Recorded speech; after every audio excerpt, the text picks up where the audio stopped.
She's a wild child. She's a wild child. She's a wild child. A real wild child.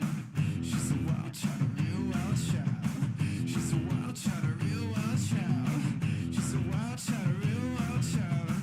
She's a wild child. A real wild child. She's a wild child. A real wild child. She's a wild child. A real wild child. You should have a warning on the box. Have voltage TikTok. You electric from my senses. My God, you take me places. Oh, a real wild child. Oh, a real wild child. Oh, a real wild child. Oh, a real wild child. Oh, you're a real wild child. Oh, you're a real wild child. Oh, you're a real wild child. Oh, you're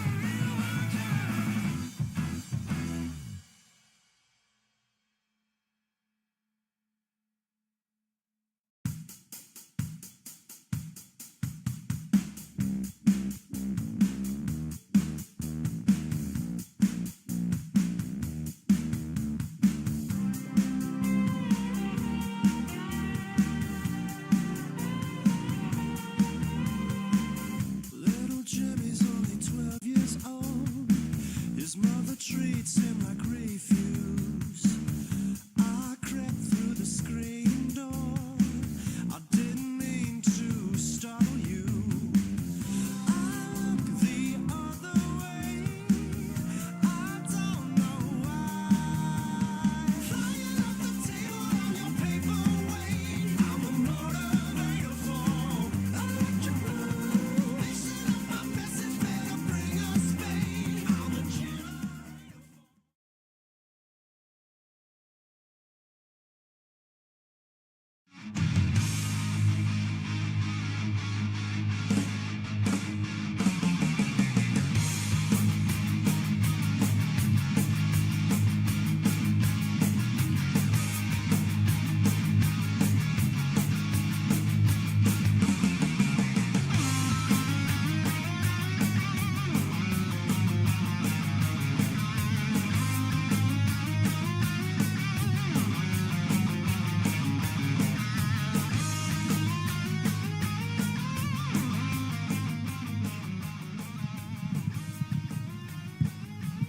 Coming to you from Castle Field as QCTV begins the broadcast season for American Legion Baseball. Joe Rulin joined along with Pete Hayes. And tonight here at Castle, we have Anoka taking on Coon Rapids. And of course, Anoka, the post 102, part of their Legion Association, and the post 334 for Coon Rapids. And just one game in for both of these teams. A lot of rainouts, Pete Hayes, as the season a little delayed in getting started. But Maple Grove is who defeated Anoka. But tonight, Anoka gets a chance to avenge that loss. Yeah, like you said, there's been a whole lot of rain, but Castle Field sure looks nice with all that rain. It is greened up real nice. And talking about these two teams, you know, Anoka, very, very young, probably the youngest in Legion history, a bunch of sophomores, kids who play junior varsity baseball, so they're going to have a great summer experience. They have two seniors. One of them is on the shelf with a broken hand, and one player who's a college player. Other than that, it's all sophomores and juniors. Coon Rapids looking to get themselves going. A tough high school season, but they have all of their players, and they should be pretty strong here tonight. Hey, a batting order is Chal Norquist. He'll lead off, followed by Jacob Califoot, Price Karen, Jeremy Oddie, followed by Reese Sharp, Jeremy Birch, Hayden McCauley, Max Sloan, and Hayden Lundquist. And towing the rubber will be Braden Graze. Graze is the pitcher tonight for Coon Rapids. In the field, meanwhile, Licks this way. In center field will be Ned Ved. Left field is Quam. In right field, it is Rassett, followed by third at Hauk. Third, shortstop will be Erickson, followed by Ettinger at second. Shoppy will be playing first. Jager behind the dish.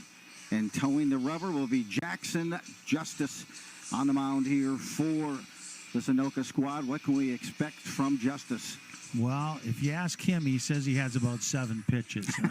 I love the confidence. I think he has about 3, but he's not afraid to throw that changeup that you really need at this level. Fastball, curveball, and maybe a slider. But he'll mix things up, that's for sure. Great shot there by Dan at field level. Tony behind the plate with the camera work here. Thanks for joining us on this QCTV. And a evening of Legion baseball. I've got some trivia in and throughout about American Legion baseball, Pete, to challenge you on throughout this game. First pitch to the center fielder, Kjell Nordquist. He's playing center field. And he'll get a look there at a ball. That time, one of those 7 pitches just off the strike zone. Yeah, Nordquist played a lot of varsity baseball this year, so he's seen this level pitching, and this is the first game for Justin at this level. There's a dead red fastball right there. Marks it for the called strike. Evens the count at 1 ball, 1 strike. It was Anoka who was up 2-0 against Maple Grove. And then defeated 4-2. Maple Grove with some very good pitching on that Legion staff. Swing and a miss on a breaking pitch. Good location that time for Justice. You know, speaking of Maple Grove, that's another very young high school program, so I'm sure that they're going to be very strong this summer.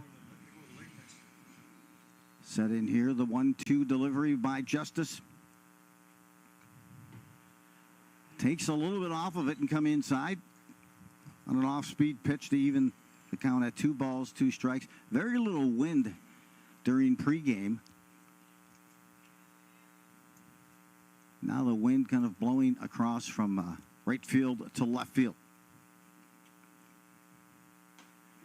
Gets him on the swing and a miss. First strikeout of the game. First batter he faces, and 1 in the books. What'd you see from that pitch? Well, nice job by Justice. It was on the outside corner, elevated a little bit. What I liked was the pitch before. You have him in a 1-2 count, and you're not afraid to throw a changeup. So that's what impressed me about that at bat.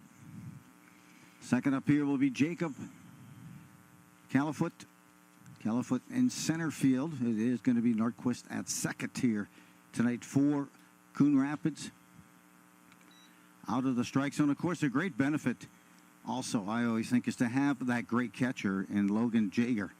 Plays that role and does it well for the Anoka squad. Yeah, Jager's been the varsity catcher for the last 2 seasons, and he's only a junior, so he's going to get better as we go. This ball lifted high in the air, down third base. Tough play, wind blowing it back towards the left. Little communication, and a snow cone catch at third brings it in. Well, that's a play right there, Joe, where the shortstop needs to call him off. And I know that the third baseman called for that ball, but you call him off because you have a much better angle on that ball than the third baseman. But luckily it turned out okay there for Anoka. Yeah, a little bit more of a wind that you probably didn't get much in infield in any reps along that piece, but 2 down. And Hauk with that out at third on the fly ball. Karen steps in as Price Karen. Playing left field tonight, and the one thing you won't have to deal with tonight in left field, at least not at this point, is that sun.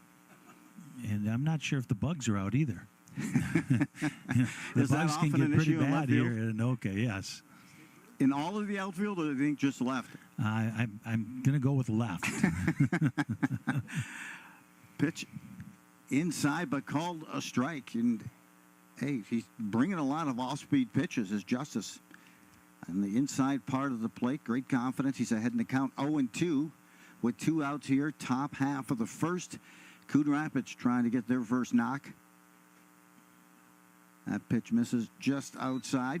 That's a great pitch right there, Joe. Just nibbling on that corner with an 0-2 count. Overcast night, but still a beautiful evening to be at Castle Field for the American Legion matchup here. He tried to walk the ladder, get him to pounce on a high off-speed pitch.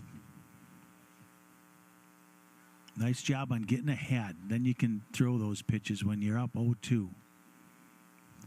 2-2 delivery. Off the plate. At second, playing a little bit in at second. Well, medium range, I would guess, along with short in outfield. Few steps in at center field. there for Nedved. Swung on and missed. He brought some heat, one chasing. Did Karen and could not catch up. 2 strikeouts in this first inning, put down 4 Justice, and we're at the end of the top half of the inning.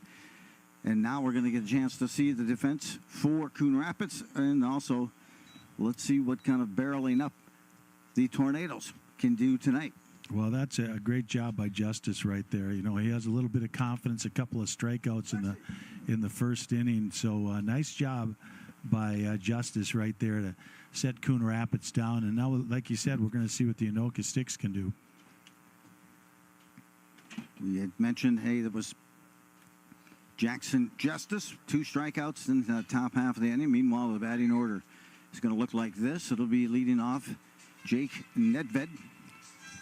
Batting second will be Caden Klungseth. He'll also chance there. Also, he's a number 10, actually. So then we have Marshall Rassett in left field, and then Jason Shoppy. He'll be batting in the 4 spot. Logan Jager will be the number 5 hitter catching, and Jonas Hauk playing third, batting 6th, followed by Noah Quam, Caleb Erickson, and Jack Ettinger.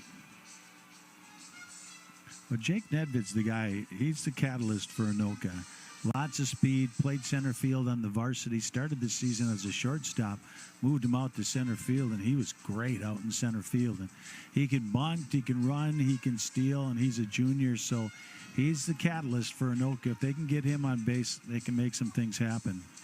Looking at that defensive formation here for Coon Rapids. We have Califoot in the center field, followed by Sloan in right. Karen will be in left field. Meanwhile, the infield looks like this. Lundquist at third. Adi will be at short. Nordquist at second. Birch at first. And McCauley behind the plate. And pitching will be Braden Grazé.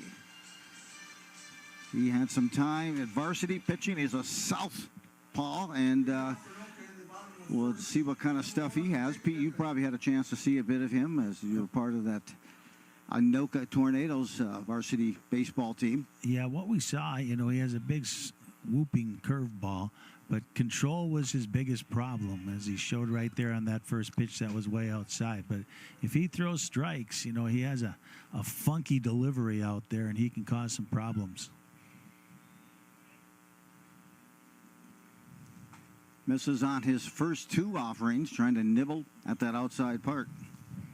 You know, that was the big problem with Coon Rapids this year, was pitching, you know, and throwing strikes. So they're going to want him to throw some strikes.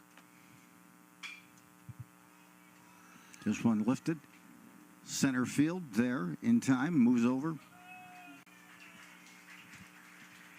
And retired. Start off the bottom of the first. Nedved on a fly out to center. Yeah, might have wanted to see him take a strike there with those first 2 being so far outside. Instead, swinging on a 2-0 pitch, which is fine, but flew out to center field. Number 10 here stepping in, Caden Klungseth, the number 2 hitter. He is the EH/DH for tonight. He's hitting for the pitcher, Jackson Justice. First pitch called to strike, ahead in the count. Grazé. Spinner that time didn't quite come back over the plate and missed it outside, so evens the count. 1 ball, 1 strike. American Legion Baseball, boy, it is, we think the baseball season in the spring goes fast. This is like rapid fire. It sure is. You know, they play about 30, 35 games in about 6 weeks. So you are playing all the time, not a whole lot of time to practice. 2 or 3 tournaments. I know that Coach Garlick gets him in, so lots of ball. That's it. Head coach Don Darrell Garlick there. Base hit up the middle. Good pitch.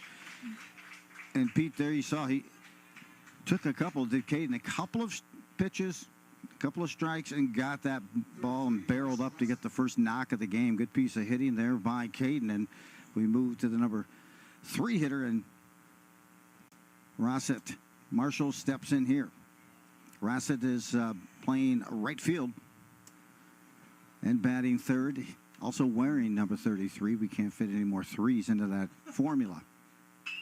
One pitch, a ground, two-hopper to third, just in time to get the lead runner, and will not be able to turn to double play. And there you saw it pounced on that first pitch. That first at bat, a breaking pitch, or at least an off-speed pitch, and he reaches, does Rassett on the fielder's choice. Yeah, nice job by Lundqvist there, the third baseman. Nice little two-hopper to him. Went to second base in plenty of time, but made sure that he made a nice throw. Jason Shoppe gets his run here at the number 4 spot. And you had a look at him also this year through the baseball season. Yeah, Jason played when I coached VFW for 2 years. We had him as a 9th grader and as a 10th grader junior season. And the thing that I noticed about him is he put on a little bit of muscle. You know, he got a lot bigger, and he's a baseball kid. He loves to play the game. Chance here, a submarine pickoff attempt at first.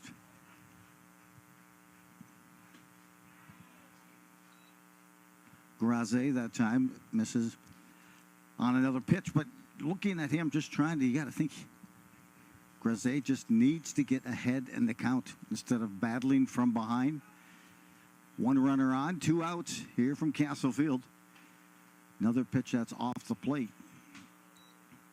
Yeah. Tailing fastball that time, and runs it to 2-0. Yeah, like we talked about early, he needs to get ahead, and right now he's behind, so Shoppe needs to sit dead red or let it go. Got a good pitch there, but hey, takes the strike. That's okay. Get a look. The more pitches you can get through on that first time through, you educate yourself as that hitter and find yourself having better at bats. Yeah, and you're still up in the count right here, 2-1, so you're still hitting your pitch. So he's in the driver's seat right now. Are we going to have a runner going at first? He's got some jumpy feet over there, Pete. He's off. Goes on a curveball, good pitch to go on, and he reaches second, a stolen base for Rassett. Yeah, he got a good jump right there, and it's always hard on a left-hander. But he did a nice job, got a good jump, and the catcher threw the ball from his knees and had very little chance to throw him out. So he's sitting there in scoring position for Anoka here in the bottom of the first. Hey, a former baller, you just watch all those little things. I thought maybe he was trying to draw a throw over. Misses on the 3-1 pitch outside. So now something going here for Anoka. With 2 outs, 2 on here at the bottom of the first, and Shoppe gets the walk. Logan Jaeger will get a look here as the 5 hitter and a chance to get his RBIs rocking and rolling here for the season.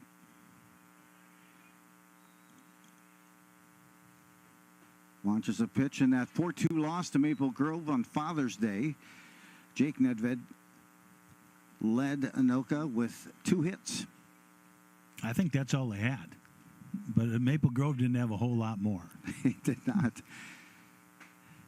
Coach Garlick sent me some notes on that as well and said they had a 2-0 lead into the 5th. But Maple Grove rallied back for that win on Father's Day. 2-0 the count. Patient hitters here. Rips at this one high in the air. Does Jaeger. This continues to go foul, and now it's out of play. So he pounced on that breaking pitch right at the letters. You want to be real disciplined right here again with a 2-1 count. And this kid has some power for Anoka, and you sit and you get your pitch, and otherwise you let it go because the pitcher for Coon Rapids, he's not going to blow it by you. So if you go 2-2, you're still okay. 2-1 delivery. Comes inside. Pass ball. Catcher, I think, probably maybe a bit crossed up on that pitch selection. The catcher, McCauley. So now runners. Second and third, 3-1 hitters count. A single can bring across potentially 2 runs, but stays patient. You got to like it that they're not chasing. And Jaeger draws a walk. Bases now juiced here in the bottom of the first. And Jonas Hauk. See if we get a visit at all from the coach of this Coon Rapids squad and Matt Mossy. Mossy's been the head coach and part of this Coon Rapids Legion squad since 2016. Yeah, it's a nice thing seeing Mossy get down here, coach. You know, the high school coach, and to be able to coach the Legion team. That's a real plus for Coon Rapids. So 2 outs, but the base is loaded. Houck a chance, and he takes the strike. First time, I believe, that we've seen Grazé ahead in the count, other than that first pitch ground ball to third. Looks at another strike. Well, that was probably his best fastball of this first inning. And you got to battle now. You know, take that outside pitch to right field if you have an opportunity. Everything seems to be on the outside corner. Jonas Houck looks at the 0-2 count, kind of moving that left foot out a little early. That one missed up high. That was pretty close. That was a great pitch right there by Grazé. A 1-2 delivery with the bases loaded here at bottom of the first for Anoka. Comes inside, pops this up. And that's foul out of play. They'll reset. And that breaking pitch started middle of the plate and ended up on the hands of Houck that time. And he lives to play another pitch, does Jonas Houck. The third baseman here for Anoka. This delivery swung on and missed, brought the heat and blew it by him, and left the bases loaded for Anoka in the bottom of the first. No score. We'll return with more Legion baseball coming your way here on QCTV.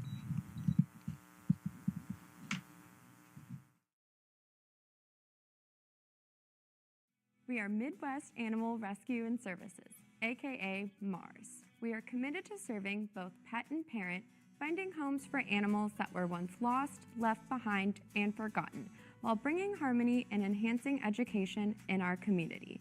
We started in 2006 and have a 98% adoption success rate.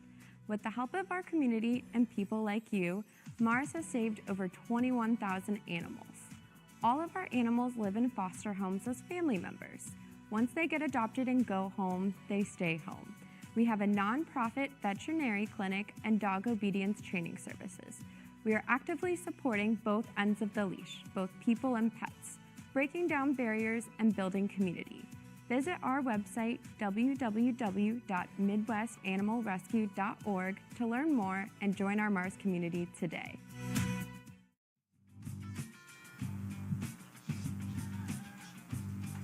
Welcome back to Castle Field and second inning of American League baseball on QCTV. You know, the summer has hit when you're calling American Legion baseball.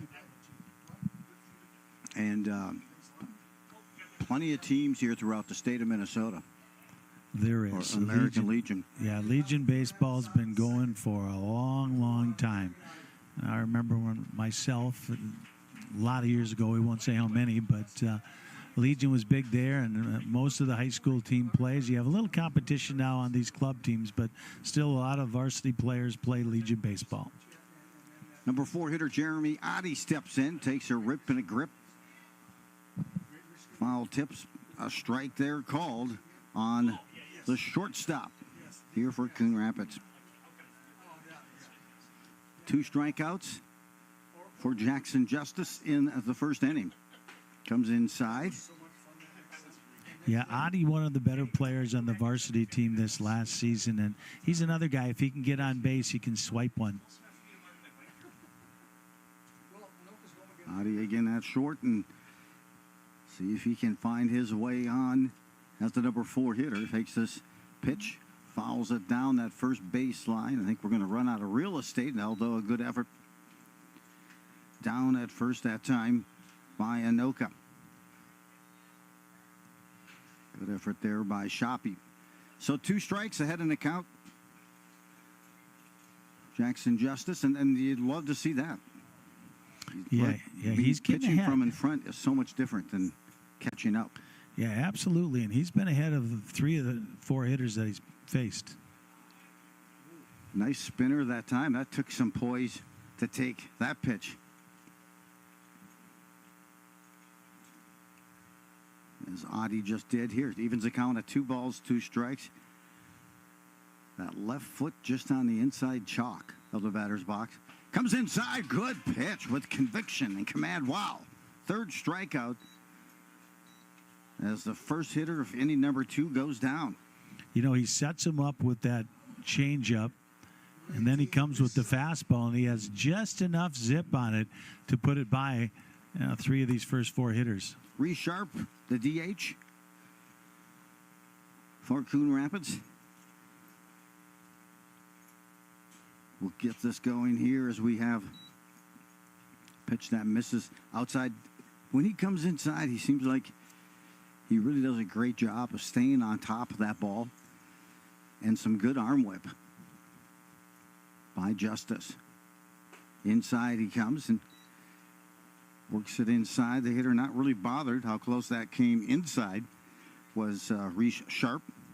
The DH, he's ahead in the count. Is Sharp the hitter at 2-0.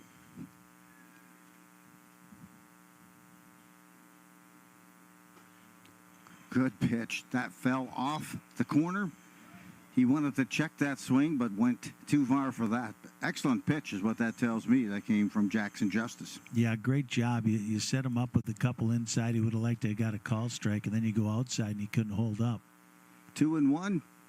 Off speed. Pulls the string on that pitch. It makes it 2 balls and 2 strikes. Boy, he took a good 10 miles an hour off of that pitch. Here comes the fastball. Was that a 12-6 or was that a change? I'm going to go with the change, but here comes the fastball. Nope, he didn't throw it. So good for him. You're not afraid to throw that off-speed stuff. You know you have pretty good control if you can do that. Now, most of these kids, they get behind in the count, and they're going to throw a fastball, and he didn't there. A 3-2 delivery brings the heat. This one flared foul and out of play. And again, we mentioned it in that first inning as well, when you have Logan Jaeger behind the dish. Maybe calling those pitches, you think? I was just wondering if Coach Garlick's calling them down there, and it looks like Jaeger's calling the pitches. I know at the varsity level, Blancett calls the pitches, but I'm sure that Logan's loving calling the pitches here. Well, the walk, give it up. The first walk surrendered by Jackson Justice here in the second, and we have Jeremy Bush. Jeremy Bush, the first baseman. His first at bat, as they still run through. They took a rip and a grip and missed on that pitch. He's not your typical big, tall first baseman. He looks like he's probably the shortest guy in the team, but I'm guessing that he has pretty good hands over there. Yeah, can probably flash a little of that leather and bring some of those digs. Another off speed. Good job on the throw down by Jaeger that time, and just in time. He's got back the runner. Now 1 out, 1 on, runner at first, ahead in the count 0-2. He's getting a pretty good lead over there, Joe. Good job. Good pick-off attempt and back just in time. Was Sharp. I'll look here with the 0-2 account and comes inside. Didn't miss that hitter by much. That's where you say, turn that shoulder in, and take the hit. It was a changeup, so probably wouldn't have hurt too bad. That high heater, no. No, and it's a natural instinct to get out of the way of that. And don't you always tell the kids when they're younger, hey, just turn your back, turn it in. It's and hard to do. It never leaves a mark. No. Well, they can't see the mark, but hard to do. Inside, boy, working the count here. Doing a great job at this at bat is Birch. 2 balls, 2 strikes, 1 out. Sharp at first, and he reached on a walk, and you're right, Pete, he continues to extend that lead.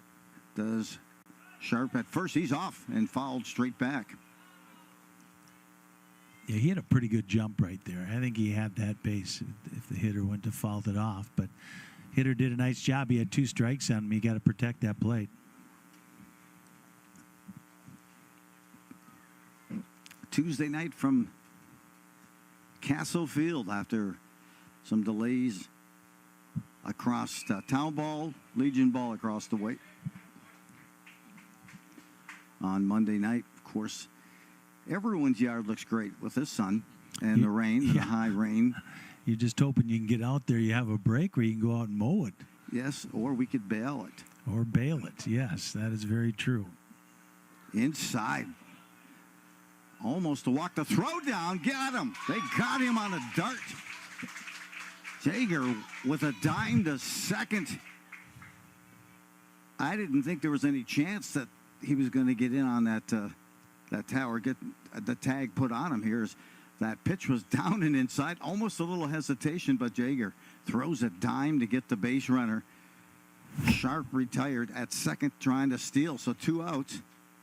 And then he walks.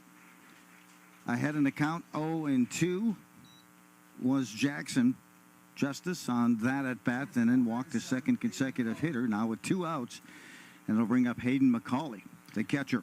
Yeah, I'm not so sure that on that steal it wasn't a delayed steal, but the Anoka second baseman Endinger did a nice job getting there. What you try to do is fool the middle infielders, shuffle, and go. And I think that's what was going on, but Endinger was there to put the tag on a nice throw by Jagger. Yeah, that's a great throw by the catcher, and considering the ball was in and tight on the hitter. Now behind. And the count here is Justice. 1-0 delivery strike there for the left-handed hitting catcher. 2 outs. Top of the second, American Legion Baseball, and coming to you from Castle Field in Anoka here on QCTV. The delivery, this one's lifted to right field, right at the spot there. Rassett is there to haul it in. Takes a couple of steps to his right, and retired in the top half of the second is Coon Rapids. On the fly out to right field. And as you mentioned, hey, high school baseball literally just wrapped up days ago. And then you start the engine. And what makes American Legion interesting is that you have a lot of different varieties of teams, right? Some teams have the focus of, hey, we want to use it as a development tool maybe for some of the high school programs.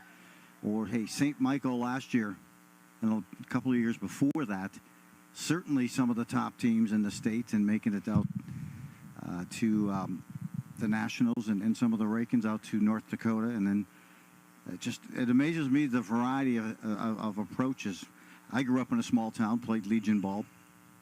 I was excited when we went to state up in Ely, and I was just going to be a freshman. And I was more of a stat keeper on the bench, but enjoyed playing the game all along and at different levels. But the smaller schools sometimes maybe a focus on it. It depends really on where the program's at and the philosophies. Yeah, you're totally right, Joe. There's a total different philosophy, and some school, Osseo is always really tough. And they get kids coming back that played college, so they must like playing for that coach over there. And Wayzata, they just load up with college kids that come back, and so some kids really like doing that. There's some teams that let their guys play club ball and Legion ball. So if they're not pitching a club tournament, they'll be pitching here. So a lot of different philosophies. And that's why I said it's nice seeing Matt Mossy coaching Coon Rapids, and then Don Gowerlick, who's with the Anoka staff, coaching here. So he really gets to be able to watch these kids for 35 games instead of playing club ball where we don't get to see them. Bottom of the second, Anoka left the bases loaded, couldn't punch anyone across in their half of the second, and start off this inning with Noah Quam, the left fielder.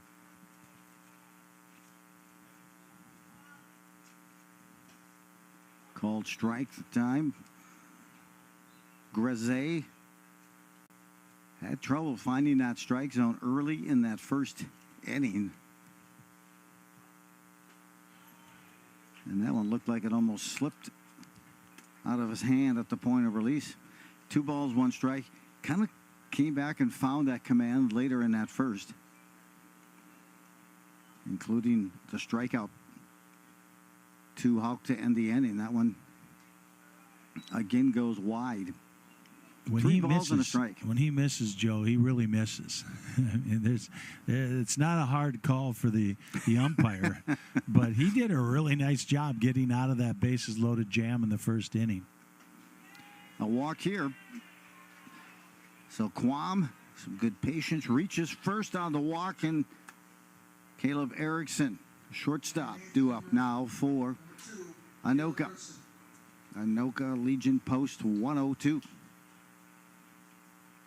Yeah, Erickson's a sophomore. He's a kid that, we're looking at. Hopefully he can progress over the summer and become a regular varsity shortstop. Got a very athletic kid, so this is a great experience for him.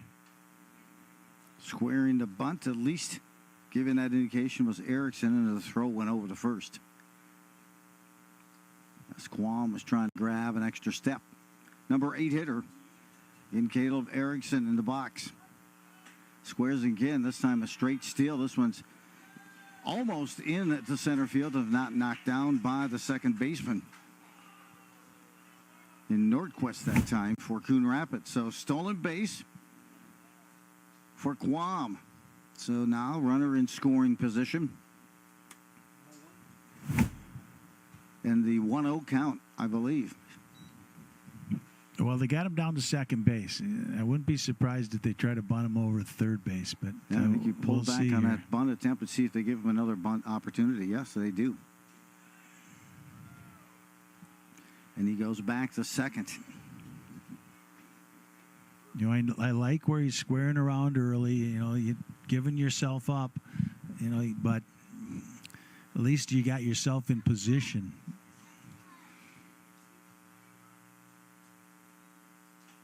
Pitch misses up high. Having trouble to find that zone. And this year and this early in the Legion season, I swear you gotta play your first 7, 8, 10 games just to kind of find out what kind of a team you have. As you kind of get that feel, runner going. Quam is throw down and thrown out on his stolen base attempt by Quam, trying to get to third. I don't know that he got the best jump. Sometimes with that lefty on the mound goes, but yeah, that's a big spot call. right there. Nice throw there by McCauley to get him out. And you always teach him, if you don't get a good jump, shut it down. And I'm not so sure that he got a good jump, but it was a nice throw by McCauley, and Coon Rapids looking to work themselves out of another inning. Yep, well, Erickson draws the walk. And Ettinger now gets his first at bat of the game, does Jack. Second base, put the nice tag down on Sharp, who was trying to steal in that top half of the second. Ettinger looks at a strike. Outside part of the plate, and let's see if Erickson, I don't know if he has Erickson's got a lot of speed. Some juice over there. Yeah, he was the leading base stealer on the junior varsity this past season. So if he can read the move, that's the key. It's always tough on a left-hander. I used to hate those left-handers. Not that I had any speed, but yeah, submarine pickoff attempt throw. Right. Yeah, I wasn't going too often. Oh, he's a good one here. 0-1 off the plate, going and delayed steal. Again, he walks into second. Yeah, that delayed steal has him confused right now. So I'd keep doing it until they figure it out, that's for sure. So he's in scoring position here for Entinger. We'll see if he can come through for Anoka. See if the number 9 hitter, Ettinger, can bring across that first run, and this pitch misses 2-1.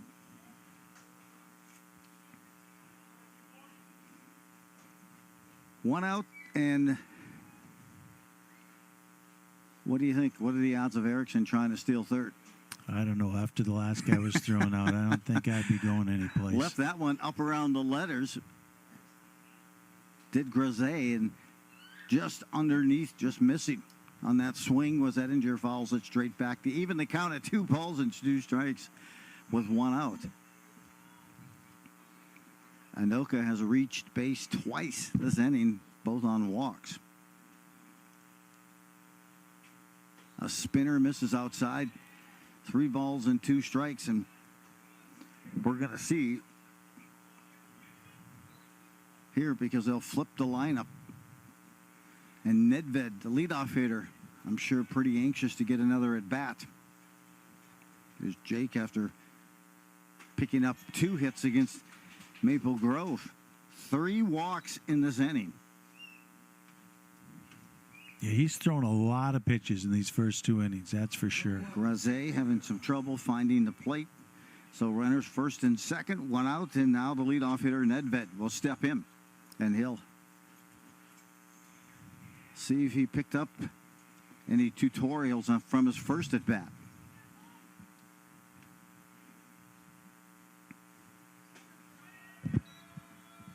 Well, 1, he didn't chase on a fastball. Yeah, you got to be real patient right now. Make him throw you a strike. You know, like you said, he's had 3 walks this inning. That would make him definitely throw me a strike. Matt Mossy, we mentioned the head coach coming out to pay a visit. Team meeting on the mound.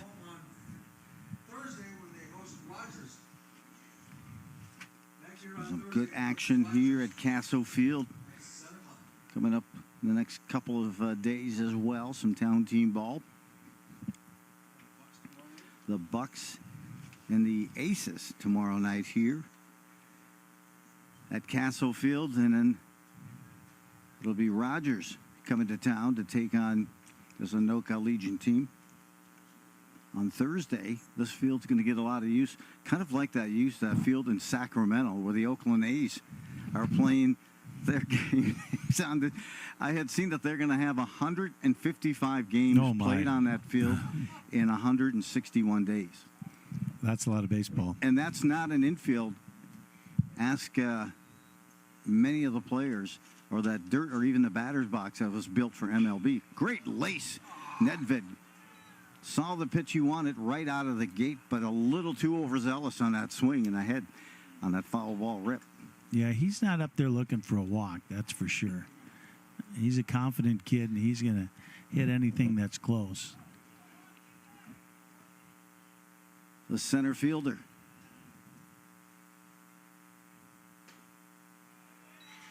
Rolls it here. You know, here's what I can't understand. Nedved's a good kid. Pitches left-handed. Throws left. Why is he hitting right-handed? Why waste that left hand of that bat and go right side? And so, I kid, of course. Have that cross up straight back. He throws it, almost deposited it in the center field. Enough for a nice play by the second baseman to hop on over there, Nordquist, as he kind of suspended his throw for the time being. Bases at first and second here for Anoka. Another golden opportunity. They left the bases loaded in the first. Nedved watches the pitch up high. Stolen base, down the runner, and out. Second base runner thrown out at third here in the second inning. And for a guy who doesn't catch or hasn't caught a whole lot this season, McCauley has thrown 2 dimes here in the second to get a couple of base runners at third for Anoka. Good throw, good tag, and he got him. So 2 down, still a runner at second. At that time, Ettinger that time advanced on that stolen base, and getting the walk is Nedved. So this is the 4th walk of that inning. Now's a good time for an opportunity for a base knock as Caden Klungseth will step in. He singled his last time up. A shot up the middle. Well, I have to change something here, Joe, and it makes a little more sense to me. You okay with that? Number 7, Jeremy Birch, is playing second base. And I was talking about being the short first baseman. Yes. And I think Nordquist then is probably the first baseman, number 25. But I know 7's out there at second base instead of first base. And I was wondering why the shortest kid on the team was over at first base. So I think they gave us some misinformation. This one's hit That's on in the jam. This is to the gap and down. One run is in, hitting, squaring up Klungseth. He'll get a double. One run is in. Second run is in, and here in the second inning, Anoka has jumped out with a 2-out double by Klungseth to take a 2-0 lead over Coon Rapids. Well, nice job by Caden Klungseth right there. Base hit his first time up. And that one he jumped on and lined it into left center field. And with Jake Nedved's speed from first base, he was flying around the bases. And Anoka's up 2-0. So nice job right there by Klungseth. And, you know, the key thing with Klungseth is he kept his hands on top of that ball instead of allowing him to come underneath. 2 consecutive hits. The first a single, this a double for Klungseth, and the ROI is a couple of RBIs as well for Caden. And now we get a look at Rassett. Marshall Rassett reached on a fielder's choice, his first at bat in the first. This one's popped up towards the Coon Rapids dugout and bounces just short of the dugout and out of play.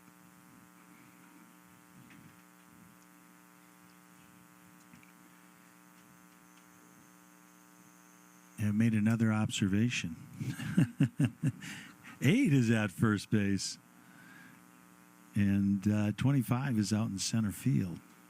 So there we go. Now we're set. See? Maybe some modifications after that first inning. There might have been. You know, I think you're right there because that's what they showed.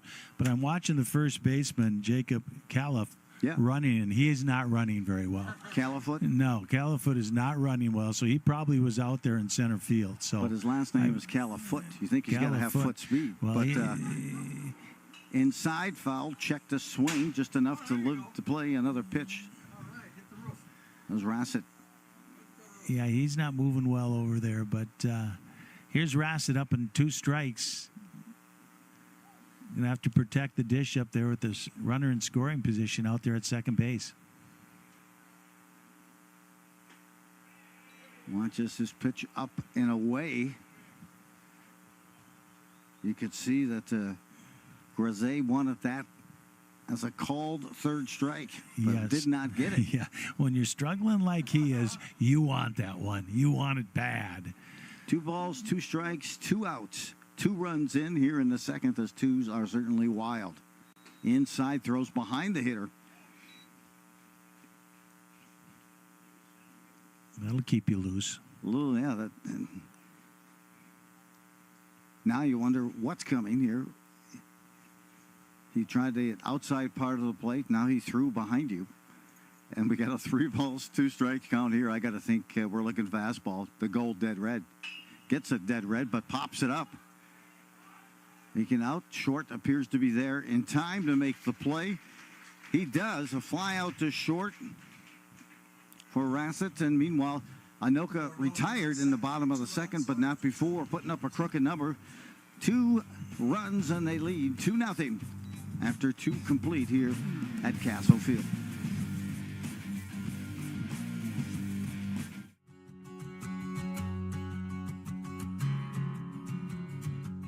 Rum River Art Center is your local nonprofit organization located in the Old Milk Factory near downtown Anoka. Our nearly 6,000 square feet of windy and whimsical studio spaces are filled with inspiration. At Rum River Art Center, we embrace individuals of all artistic abilities and focus on the healing aspect of the process over your final product.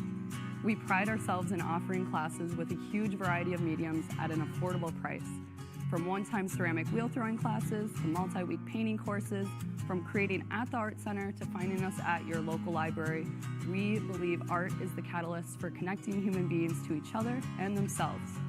Come visit us or check out our website, rumriverart.com, for more info on classes, galleries, special events, and how you can support the arts in your community.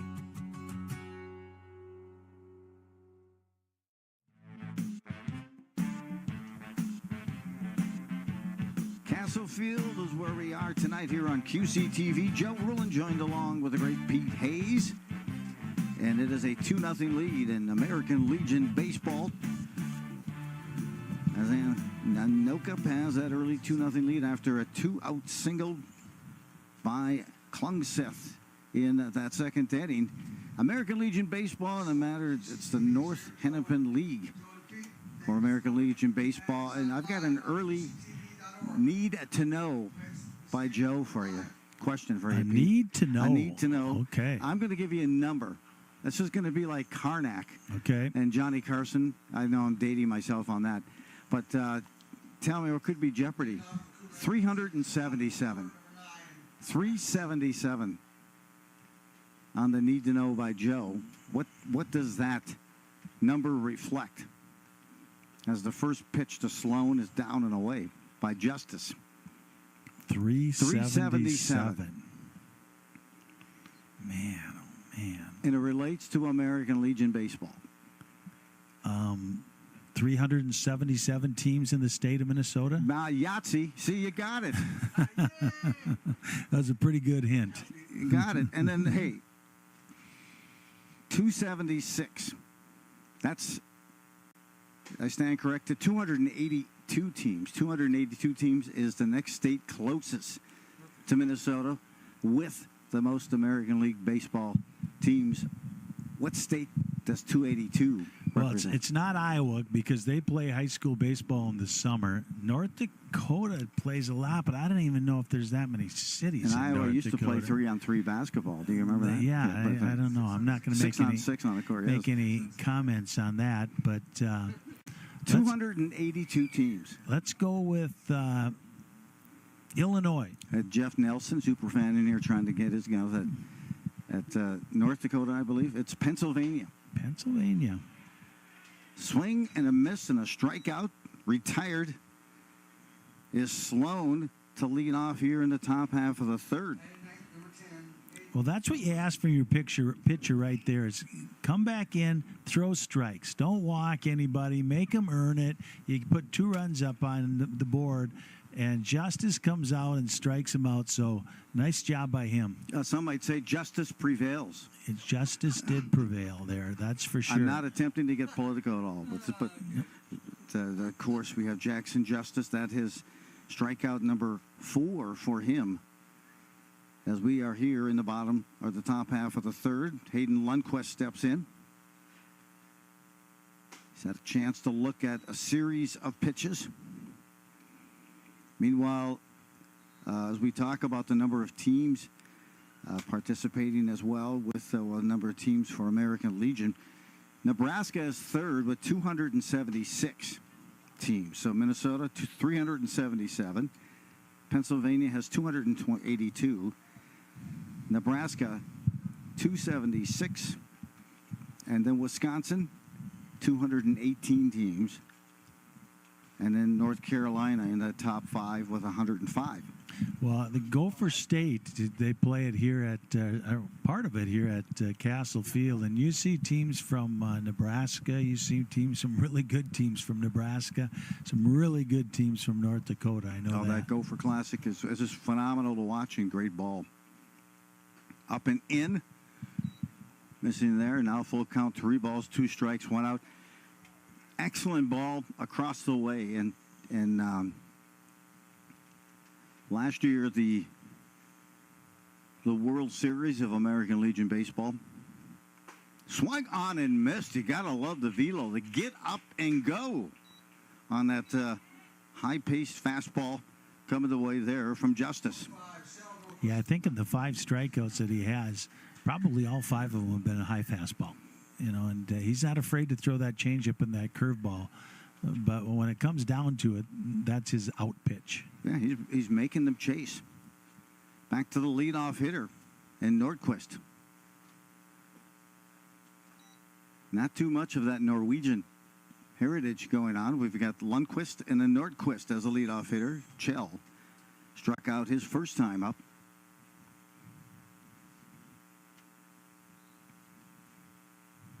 Two strikes. Off speed in tight. 2-0. Ahead in the count.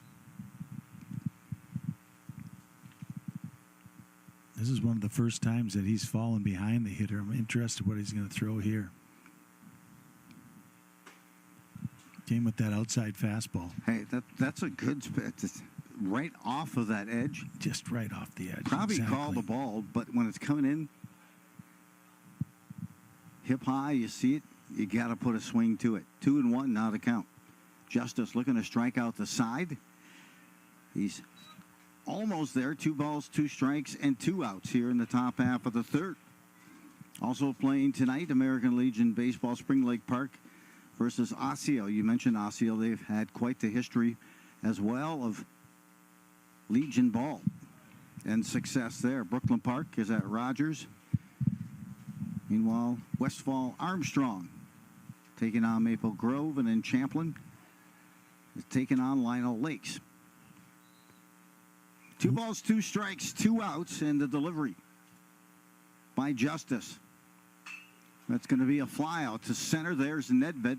Tracks it, has it, moves a couple of steps, and closes the mitt and closes the inning on Coon Rapids here in the top half of the third.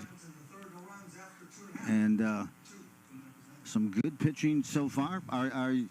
Is this kind of what you expected from Justice, or did you visualize some of the other elements of maybe more off speed, or what were you thinking? Well, you know what? It makes me really happy. I heard he had a good season down at JV. Had a chance to watch him a little bit. Brought him up for the playoffs, and he kind of threw him into a tough situation, and he struggled. So I knew that he was a capable pitcher because I had him the year before in the summertime, but I'm really impressed with him right now. That fastball seems to have a little zip, and he's not afraid to throw that curveball or that changeup. So he's really keeping Coon Rapids off balance right now, and it looks like we got a new pitcher here for Coon Rapids. And keep in mind, sponsorships available, but contact at QCTV.org. Hey, also with Justice, he's got 5 strikeouts and 2 walks thus far. And that's after 3 complete. Towing the rubber. Number 18 here for Jack Chaput.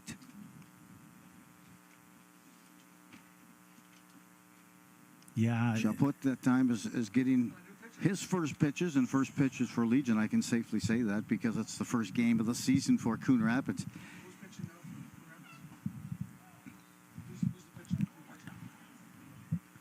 Again, number 18.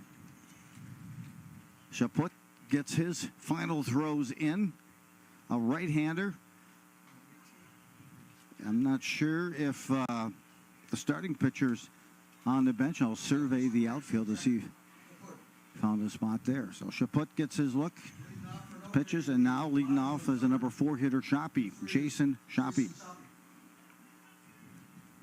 Well, if you're Coon Rapids, you want him to throw strikes right now. Throw strikes, let your defense work. Your defense kind of falling asleep out there with all the walks that happened in those first couple of innings. So throw strikes. I mean, that lack of pace of play, when you're a pitcher and you're all over the place. He surrendered 3 walks last inning. And if not for the help of the catcher who threw out 2 base runners of Anoka,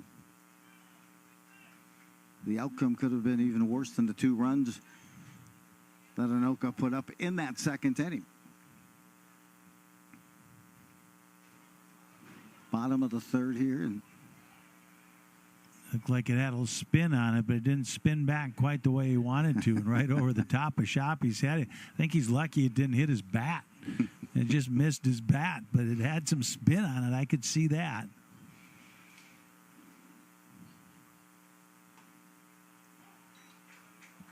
Hits the corner. That's the inside part of the plate for the called strike. 2 balls, 2 strikes. The first hitter this inning for Anoka. Jason Shoppy.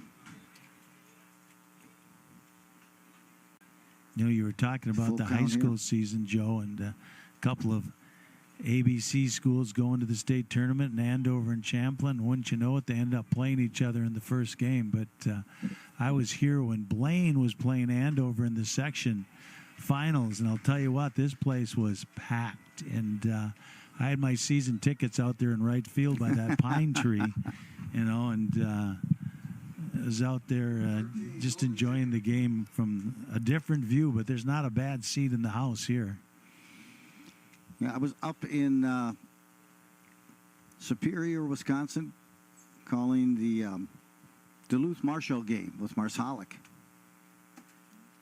Yeah, he's got player of the year, didn't he, in the state of Minnesota? Yes, I thought he I did, saw yeah. the other day. Yep, led in strikeouts. Chance to call 4 of those games this year as Jaeger, the catcher, the number 5 hitter, comes to hit with a runner on first. And I'll throw just wide on that pickoff attempt. Shoppy trying to get a step or two more. He was. Some great player. There was a Terhar also playing up there for the Pequot Lake squad, and I'll tell you, that guy he's going to Iowa to play. He scalded a game winner that was halfway up the light pole in left center field to win it, and then they advanced to the championship game to take on Duluth Marshall. Duluth Marshall knocked off in the semifinals. This year, a lot of UCL, or some UCL agents, Coon to one of Rockford's top pitchers as well this year. But delayed steal again, and he'll stand up, making it all the way down to second on the stolen base by Shoppy. 1 ball, 2 strikes. But, yeah, you mentioned didn't get a chance to see the Andover games.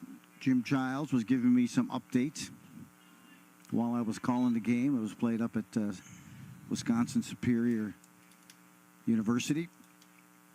You know, you're talking about one up the pole out and left. Well, that's how Andover won. The Law kid hit one halfway up the light pole out there in left field, a 3-run homer that pretty much did Blaine in. And Blaine had a really good team this year and had an excellent season. So nothing should be taken away from him, but for them. But it was nice to see, you know, Andover and Champlain in the state tournament. Yep, and then Andover went on to take place and won that second game. Another walk here, and Jaeger gets his second pass of the game, winning that second game against Blaine for Andover. And then they went on to take on Champlain Park, their first game in the state tournament. And I had some other coverage out the state, and I couldn't see that, but Champlain Park took home that win. And they almost picked up a win in the semifinals as well, from what I could tell with the scores. Bunt high in the air, straight back, and that's into the netting. So, chance there for Jonas Hauk. Hauk struck out his first time up. Coach Gauerlich looking to move those runners over, and he said he has a number system this year. So he has numbers he calls out instead of giving signs. And I like that. I like that slash. fake bunt slash swing. That time just underneath it. I've always liked the hit and runs. You know, as you and I have coached too, is maybe a hitter struggling with something. It's sometimes easier to know that you're going to swing that bat no matter where it's at and get that confidence going with a hitter. Hauk here, down 0-2. Runners at first and second. Anoka a chance, and a pulled strike called. Looking that time is Hauk. Well, when I did my internship, I was at Mankato Loyola, and the Hall of Fame coach Chris Bean, he used to give that hit and run, Joe, with 2 strikes all the time. With 2 strikes, he made sure that they weren't looking at it and they were swinging, and he did it a lot. Hauk goes, gets caught looking. A punch out in the first of the game here for Chapat, who's just into the game. His first inning. This one hit the right field deep, but getting there, hauling it in the right for out number 2 after a well-struck ball by Noah Quam. Reached on a walk his first time up, this time retired on a fly ball to left field. To right field, rather. Shoppy's a little upset with himself out there at second base. He probably could have tagged up on that one. Found himself too far off the base, and by the time he got back, it was too late, and I saw him knocking himself on the top of the head. But that would have been probably a close play anyway. It wasn't hit that deep. Caleb Erickson swings at the first pitch off speed and bounces it to Coach Gowerlich at third. Makes the grab and tosses it back to the third baseman here for Coon Rapids as we have 2 outs. Still runners at first and second. As the runs for Anoka scored in that second came with 2 outs. That on a double by Klungseth. A throwback in time.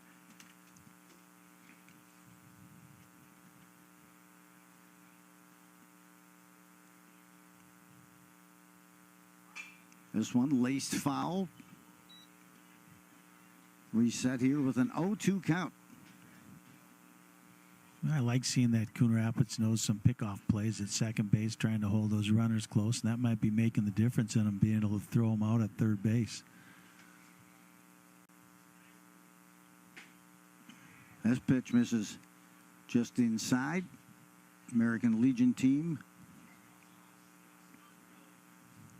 And led by Don Garlick. The record of 117-66. Been coaching the squad for quite a while. Builds a good rapport here and develops that in his 7th season. 2 balls, 2 strikes, and 2 outs. Here we go. The number 8 hitter, Caleb Erickson, looks at this pitch, drives a fly ball to right. There it is. Closing up. Good tracking. And a fly out to right for Erickson. And Anoka is retired here in the bottom of the third. Still a 2-0 lead. And we're going to come back with you for a 4th inning of action here from Castle Field. Did you know that every day, millions of children around the world go to bed hungry? At Feed My Starving Children, we're working hard to change that. But we can't do it alone. We need your help. It's a fun, rewarding, and impactful way to spend your time. Plus, it's something you can do with friends, family, or even your coworkers. Ages 5 and up and all abilities are welcome. We take care of you every step of the way, from greeting you at the door, increasing your understanding of the impact of world hunger, to specific volunteer roles. We're here to serve you. And together, we'll celebrate the powerful impact you've made in less than 2 hours. So join us at FMSC Coon Rapids and be part of something bigger than yourself. Find more details and sign up for a volunteer slot at fmsc.org/volunteer. Together, we can feed every child until all are fed.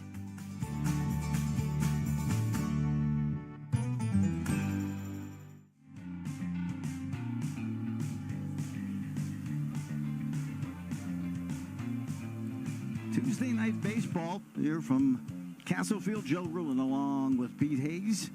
And American Legion ball. We talked about some of those numbers associated with American Legion baseball and that history. Last year and this year, it's going to be back at Shelby, North Carolina for that championship.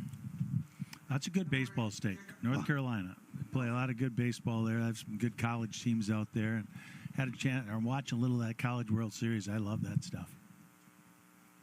Up top here in the opening pitch is Coon Rapids going to try to get something going here in this top half of the 4th.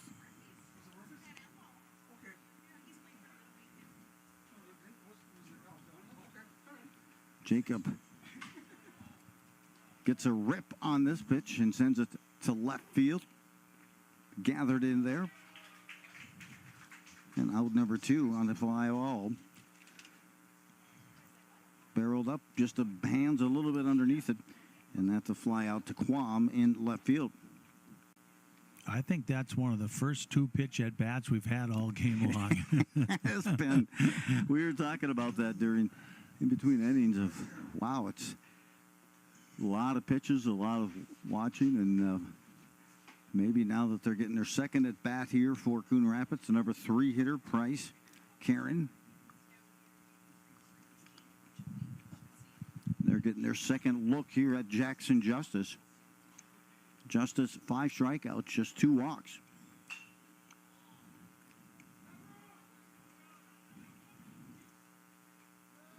There's a lot of room over there, Joe. You always have to remember that. You know, teams think it's time to quit, but I'll tell you what, that bullpen area over there, it's a yard behind the back of the dugout. You know, as I'm looking at it right now, it's a ways. So you can go a long way. It always is, and so I see that all the time calling games here. I always think, man, where is that line on the foul? This one is a ground ball, hit the third, and we've got ourselves a Wisconsin inning. 3 up, 3 down, you get in, you get out. And Anoka coming back to hit. That's a nice, quick, brisk inning. Adi that time on the ground out to third, unassisted.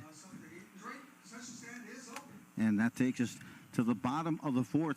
We were talking a little bit more about American Legion Baseball. And this year it's going to be the state tourney, and some of it hosted at St. Michael, Albertville.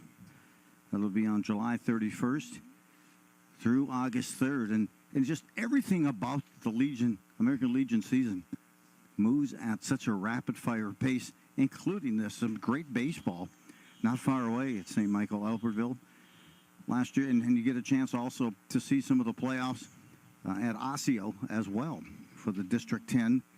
And just some tremendous ball that takes place. Well, they like playing that over there, and that might have something to do with their success. Not probably a whole lot, but that district tournament's over there, and this district is really loaded, that's for sure. But do they still play the Class A up in Ely? I think they do, don't they? They play a portion of it. They had just the year when we had gone was it. Here's a look, by the way, for the games coming up for Anoka. They're at Osseo versus Rogers, at Elk River versus Champlin, and then versus Belle Plaine on the 26th. So there's a look at how quickly this schedule unfolds for both of these teams. For Coon Rapids, they'll take on Maple Grove tomorrow. Then they'll take on Osseo on Thursday at Lionel Lakes on the 24th, host Elk River on the 25th, and then travel to Westfall Armstrong on the 26th. So fast and furious pickup and pace across the way. Farmington, there it is. Well, they finally hit one. They're throwing a few behind their backs, but this time Ettinger right one pitch and gets plunked. Takes the plunk there. That he's 2 for 2 in terms of on-base percentage. Reached and scored a run. The first run for Anoka. As the players like to say, we got ice. Well, let's see here if Anoka can optimize this opportunity as they flip their lineup over. The third plate appearance of the game for Jake Nedved. Fly out to center field, and then he walked and scored in that second inning. I'm sorry, Joe, but what's the odds on a delayed steal here? It's just, you know what? I'm going to say, how about a probability rate of, say, 70% I was going to say probability 70%, rate yeah, of a delayed steal with Ettinger on first. In the dirt, he won't have to delay. That spinner had some activity. It bounced in front of that catcher, went high in the air, almost to the netting off that deflection. And so quickly, the second base is the number 9 hitter on the stolen, or on the pass ball, rather, is Ettinger and Nedved. 2-1 as he waits for this pitch. spinner. Kind of dropping that elbow early. Well, that third baseman is way back. It's a great opportunity for Nedved to lay one down, but it doesn't look like he has any interest in that. 3 balls and 1 strike. No outs here in the 4th. Waits, doesn't chase, and draws a walk.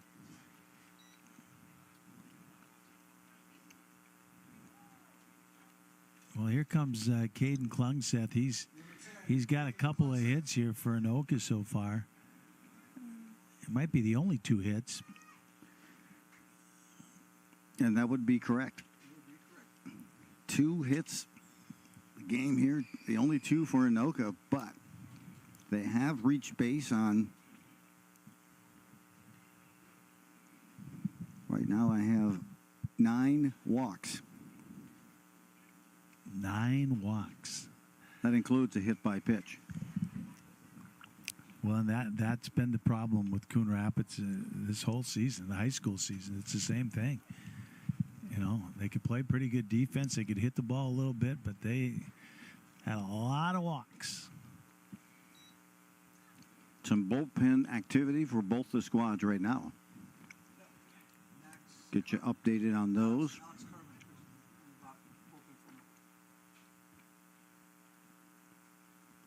A 1-0 delivery here, and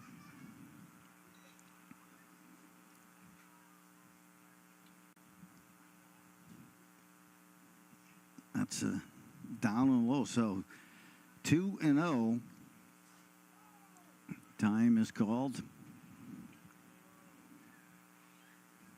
To mention has been Klungseth with a single and a double and 2 RBIs.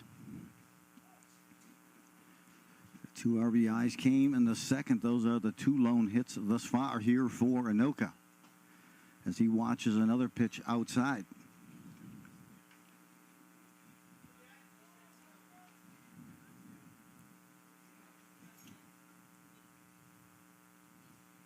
Some action in that bullpen. Looks like it might be Alex Carbon, perhaps, warming up for Anoka. There's another walk. We're in double digits with that walk. And here's the crazy thing. They have 10 walks, but Anoka only has 2 runs. They've run themselves out of a couple of situations. They also left the bases loaded, so now's the time to make hay if you're Anoka. yeah, they need to kind of take advantage of this opportunity, unleash it.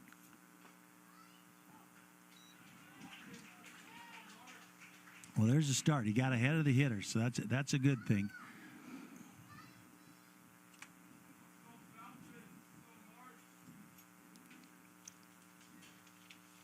This one straight back. Last couple of times up for Rassett. Reached on a fielder's choice. And then he flew too short. So this is actually one guy they've been throwing strikes to. They've got him down 0-2 right here. Swung on over top of that pitch. Rassett goes down swinging. Still the bases juiced for Anoka with 1 out, and Jager. Excuse me, Shoppy is stepping in here. He's reached twice on walks.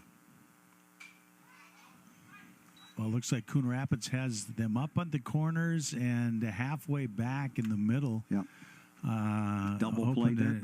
Twist a double play here and stay out of a bigger inning, which is what most teams do in this situation. Low and in, missing on that pitch. Chaput.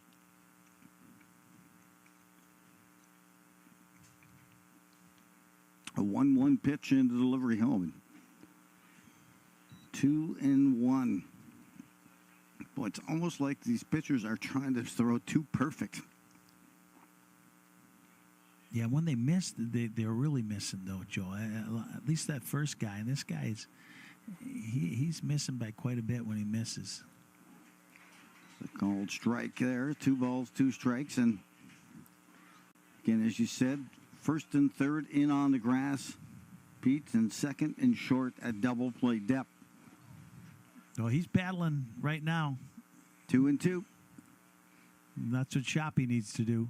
Shoppy over the top, bounces this back for a foul ball. Lives to play another pitch. Yeah, there was a slow curveball right there. It almost got Shoppy out in front, but he stayed with it. So good at bat, good battle by pitcher and batter.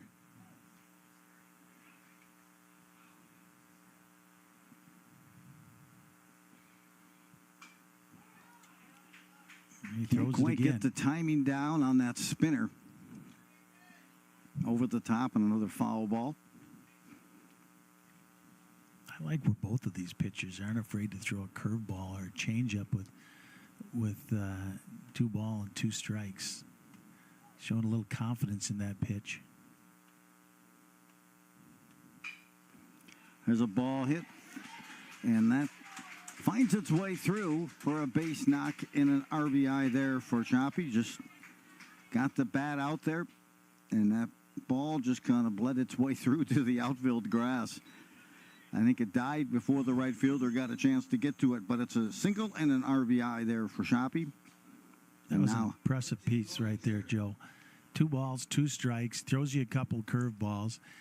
You're choking up a little bit. Just want to get your bat on the ball, and he does a great job going with that outside pitch, hitting it into right field.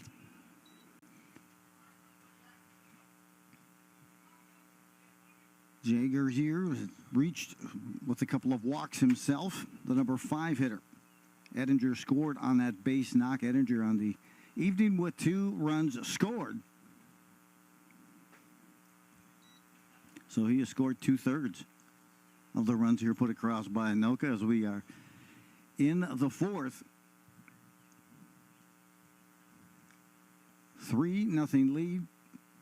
Let's see if Anoka can put up a crooked number. Swung on and missed on a spinner just off the plate. 2-1. Well, he's in a good position right now to bust this game wide open.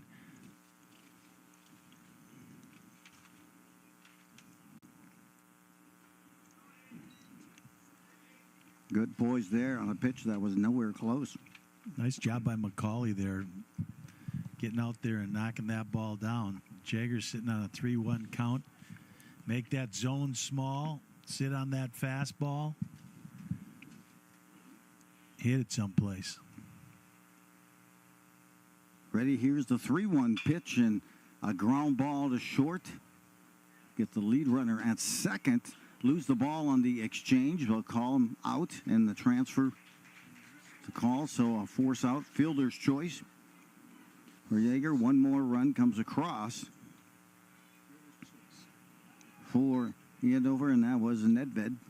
Scores his second run of the game. It's been the 9-1 hitters come across with all 4 runs so far here for Anoka.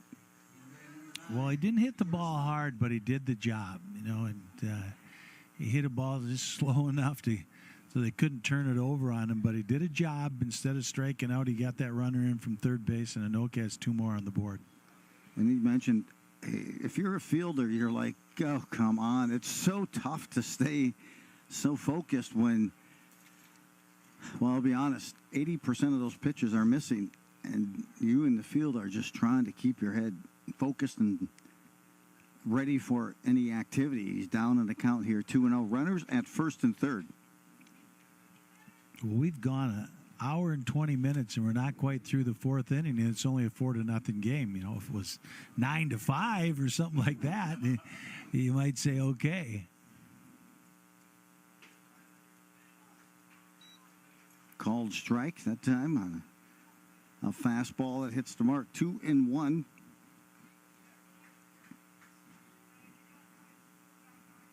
We'll see if they got the runner going here.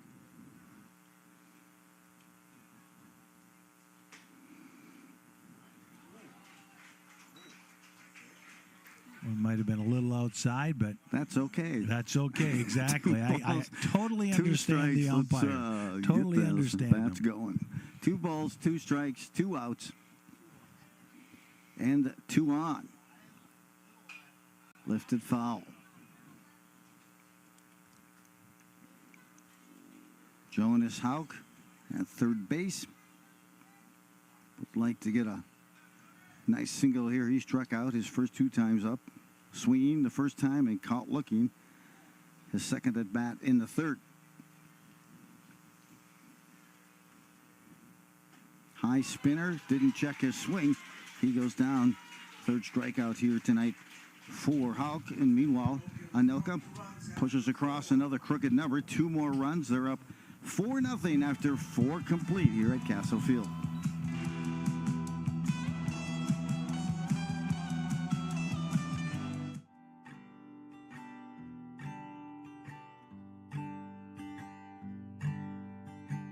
On a typical day, local domestic violence hotlines receive over 19,000 calls, approximately 13 calls every minute. In Minnesota, over 68,000 people experiencing rape and abuse reach out to domestic and sexual violence programs for safety every year. Domestic, sexual, or relationship violence is never your fault, and everyone deserves relationships free from violence. The advocates at Alexandra House know that abuse comes in many forms, and that any behavior used to control, intimidate, or cause fear is abusive. If you or someone you know needs help, we are here to listen with confidential support 24/7, 365 at 763-780-2330 or visit alexandrahouse.org.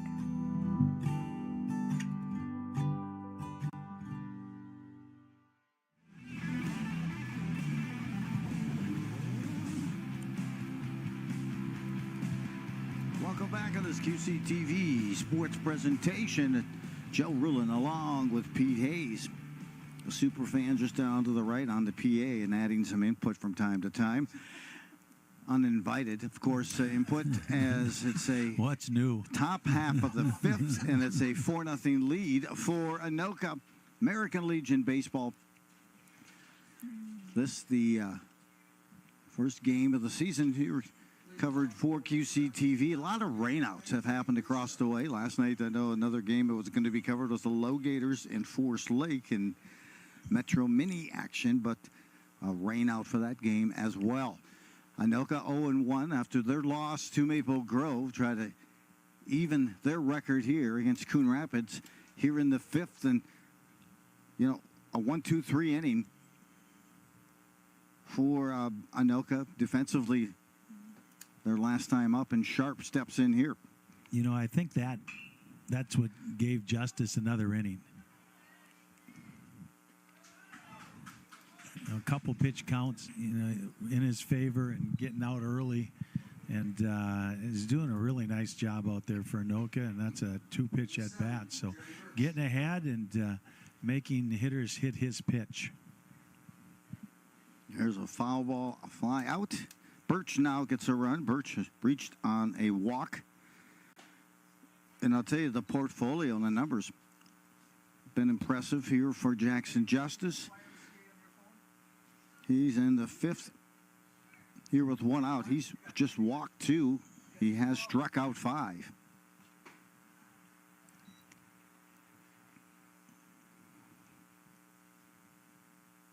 This is on that pitch. 1-1. We talked a little bit about the games in action. American Legion, nice spinner that time. Took a little bit more off of that. Got the location. Dot at the eye on the outside corner of the plate.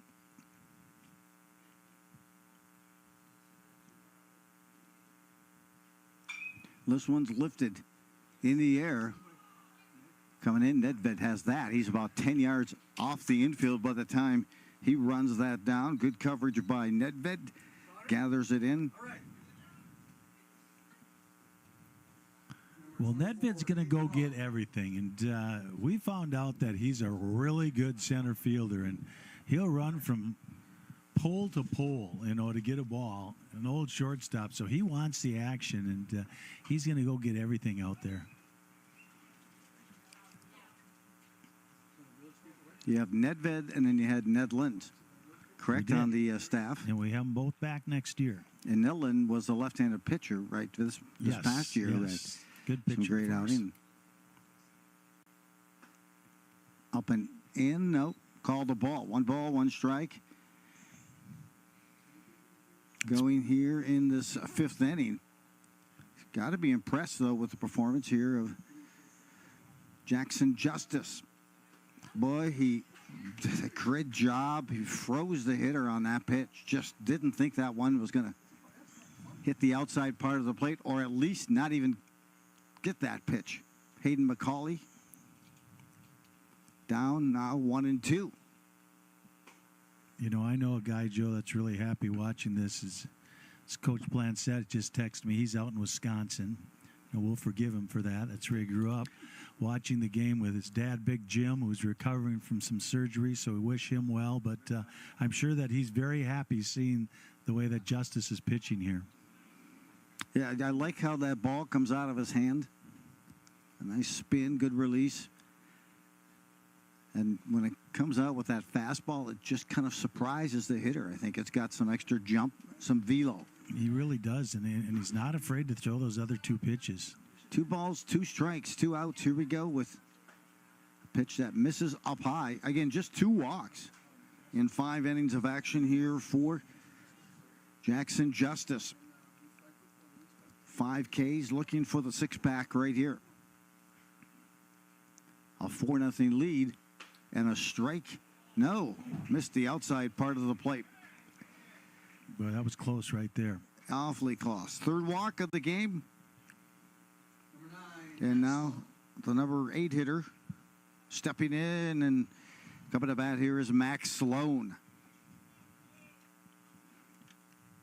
Sloan, just his 2nd at bat of the game. And he struck out his first time up. A called strike on the pitch by Justice.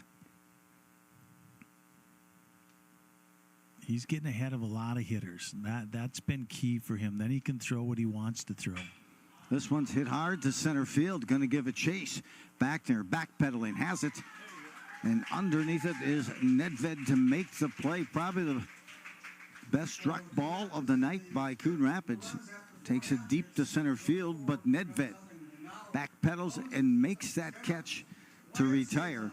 Coon Rapids here in the top half of the 5th.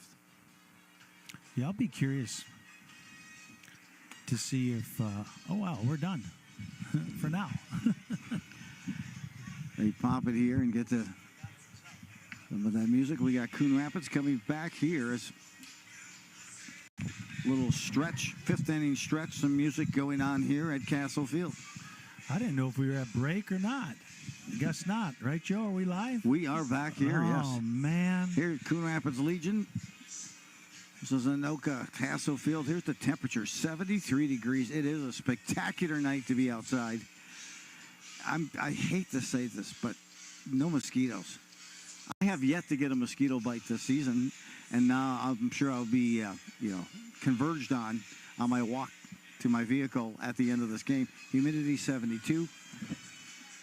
Why is there no mosquitoes with all the rain that we've been having? Well, I think You'd this is probably we'd have about it. ready to hatch, as I've seen some helicopters out today and over this Okay, week, and all right. maybe some activity. But, yeah, it's been excellent. Hey, what a great night to be at Castle Field here on QCTV. Joe Rulland and Pete Hayes, the bottom of the 5th. And Anoka, a couple of crooked numbers. 2 in the 2nd, 2 in the 4th. Jumped out to this 4-0 lead, trying to even their season record of 1-1 on the season. But they still have some work to do. If they head here, speaking of work to do, the Twins have some work to do. That they do. They've been struggling here lately, and looks like Rice Lewis is back on the shelf. And not sure if Buxton's back in the lineup tonight. And they had a few pitchers out, and they got a little work to do, but long season to go. Yeah, hey, some of the top players, too. A bonus need to know for Anoka and their Legion players. And one certainly that comes to mind. Who comes to mind for you as one of the favorite all-time Legion players? All-time Legion player. Trent Palmer. Trent Palmer. Yep, Trent Palmer is probably the number one guy. He was pretty doggone good in the field. He was pretty good on the mound, and he was the last guy here sweeping the dugouts. So that's the kind of kid you really like to have around. But, yeah, we had some good pitchers. Nathan Cully is down at Mankato. Yeah, he was actually the pitcher of the year here in the NSIC. He did very well. Awesome job by Cully. And then also you've got Hauge, Jackson Hauge. Second team All-American, Jackson Hauge. Wow, that is just crazy. He was a good player. Did he barrel up this year in Kansas or what? He just went crazy. I'll tell you what, I'm so proud of that kid. He's another hard-working kid. That's, just like Cully, and those kids are hard workers, and they're getting paid off for it. Yep, they're getting their ROI. And, of course, another player has been Regan Reeder, All-State in 2023, playing at Illinois now. There's a walk. Well, he's in the transfer portal right now. And I'm not sure. I talked to him before January 2nd, and he said he was going in the portal, but I haven't checked here lately to see where he's at. But, yeah, he's another very good player playing up in Duluth right now in the Wood Bat League and doing well.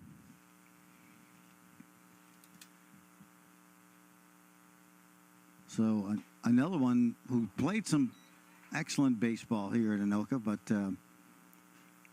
now a member of the Las Vegas Raiders, Cody Lindenberg. Cody Lindenberg, yep. Coach Cody, another great kid. He'll head to camp soon. Yep, great kid, and another really hard worker. He played on our team as a sophomore. And speaking of great players, Coon Rapids has had a lot too. That's for sure. That is for sure. They've had a great baseball tradition over at Coon Rapids, and they had some really good players going out of there. I know Boxwell was coaching with the high school team here this past season. He was a great player for the University of Minnesota. Logan Shore hit a home run against us over at Coon Rapids. I think it's still up there someplace. He hit an absolute bomb. And certainly a great pitching career in Florida for the Gators. Many of that as well. Always great to have 1 ball, 2 strikes, and watching that pitch down and away. Caleb Erickson. Erickson had a fly out and a walk on the evening. This one, a ground ball, hit the third, bobbled, and an error. Well, in the meantime, when we were talking, Anoka walked. Yeah. Imagine that. 11 walks. And I'll tell you, it's not that, hey, I keep picking a scab, and I'm sure the experience and the coaching, too, from Coon Rapids and, of course, Matt Mossie's. Boy, an error like that is just sometimes, maybe it's just from watching too many pitches in the field and not getting contact. And there's a pass ball, or see if it's a pass ball or a wild pitch. Runners advance to second and third. And here's a guy, the number 9 hitter, Jack Ettinger.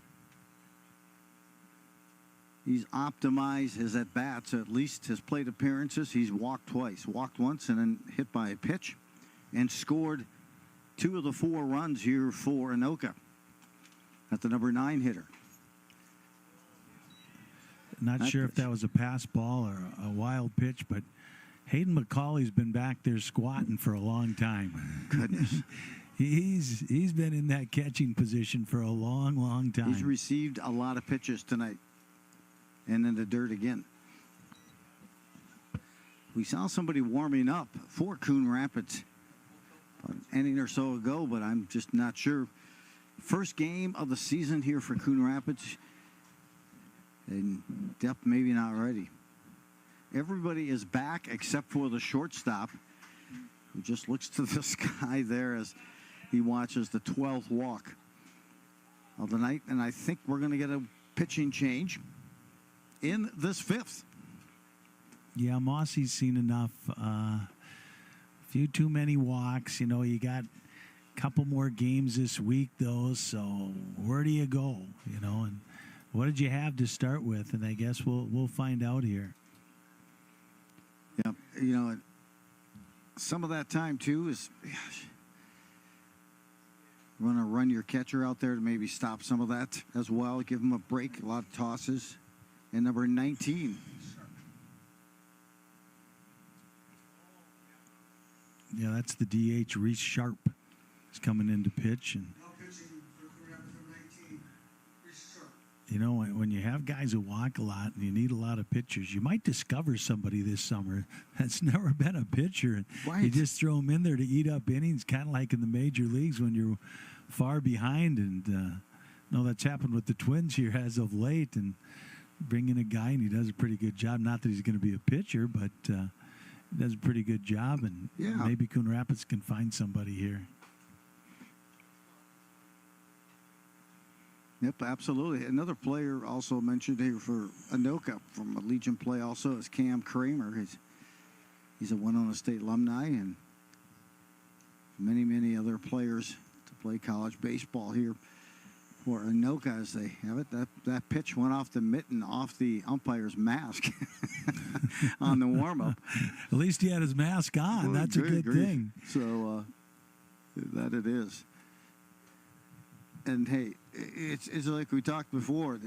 The programs can be so different with each of these communities and these post members here as they try to kind of figure out what they have, what they don't have situationally, what can we do, who can we run out to get a short inning, maybe fielding-wise as well. So here we go. And then you mentioned you get your Osios. Last year, Farmington is a team that represented Minnesota. They came out of that North Dakota Central Plains area, but couldn't get their way through. It was Osio in Farmington who advanced last year, but they couldn't get beyond that section or that Central Plains bracket. Some great competition kind of throughout this one. Loop back here, and here we get Farmington ball, last year was wild loaded. Pitch I'm sorry, Joe. Walk, or excuse me, on a run. No, go ahead, Pete. I was saying Farmington last year they had a bunch of really good players, and this past season they went to the state high school baseball tournament. So that's quite a program down there. They're really coming on, but that's a community that's really growing. All those southern suburbs are growing, and you go down there, and there's farmland everywhere, you know, and they're already growing like a weed. Nedved,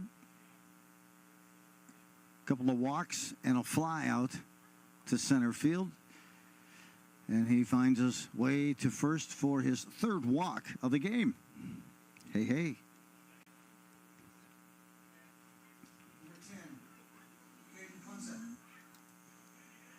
Well, here's the guy who's got a couple of hits for Anoka. Klung Seth, base is loaded.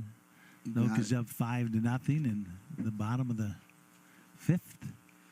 Bottom of the fifth. He walked his last time up, gets a look at a pitch, and right now it's just finishing up on the almost coming across his body on these pitches, which tail away from the hitter and out of the strike zone. This one grips and rips and gets at it. Does Klungseth. 2 for 2 on the afternoon, or the evening rather, and 2 RBIs. You know, if you have to take a little something off it to get across, so be it. But at least you let him put the ball in play instead of walking him. No room at the end. Bases are loaded again here for Anoka. 1 run across here in the fifth, a 5-0 lead.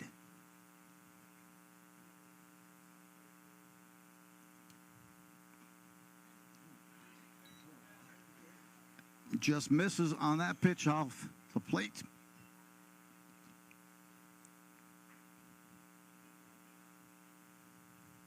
And the wind still consistent, just a light breeze. This one a foul ball. Down off the batting cages, and 2 balls, 2 strikes, and no outs. This is a chance to erupt into a huge, huge inning. I see the Anoka squad has a third base coach down there. That's Hunter Smith. Hunter Smith, an old Anoka player, and still plays town ball. And now what happened? That thing bounced before it even got to the dirt on a a wild pitch. I'm sure if the catcher heard me say that was a pass ball, he might turn around and fire a ball up here. Yep. My goodness. I don't know if that one went more than 7 feet. So now that second run across. I think I'd be swinging at anything close, because if I was the umpire, I'd be calling anything close. There's a rip, a high bouncer, gets beyond the reach of the pitcher and caught between second and third. I think they just threw him out at third base.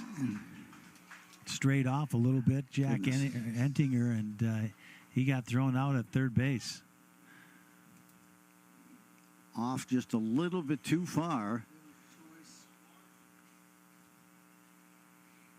So Anoka's taken himself out of a few innings, getting thrown out at third base on 2 steals, and that one right there, not a real great base running error, but he's young and he'll learn by it. Quam and Erickson have scored this inning for Anoka, 6-0 to lead. And Rassett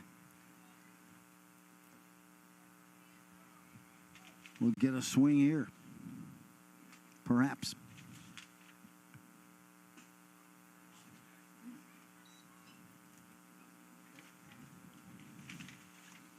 Yeah, Marshall Rassett is graduated at River Falls this past season. Looking for his first hit of the game right here. Another kid who loves the game of baseball.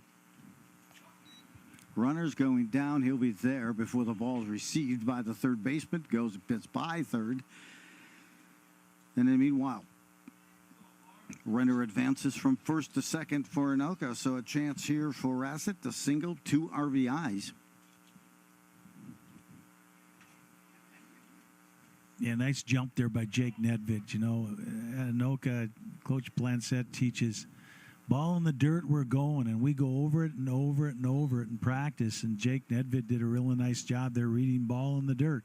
And with his speed, he got to third base with no problem. My coach would always say, Joe, ball to the backstop, watch for my signal.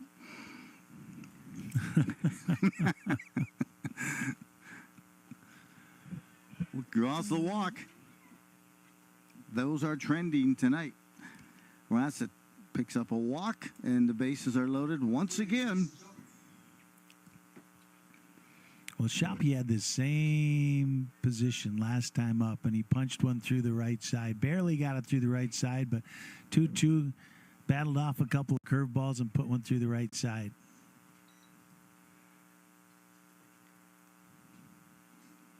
Yep, so 3 hits on the night here for Anoka, as much as I've counted here, and they've been trying to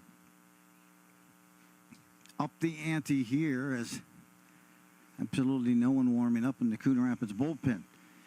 6-0 lead, 1 out, and the bases loaded for Anoka. Well, there's no room at the inn. So he's going to have to come in with 3 in a row.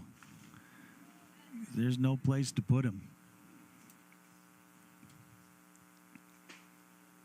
Draws the walk, RBI for Shoppy on that walk.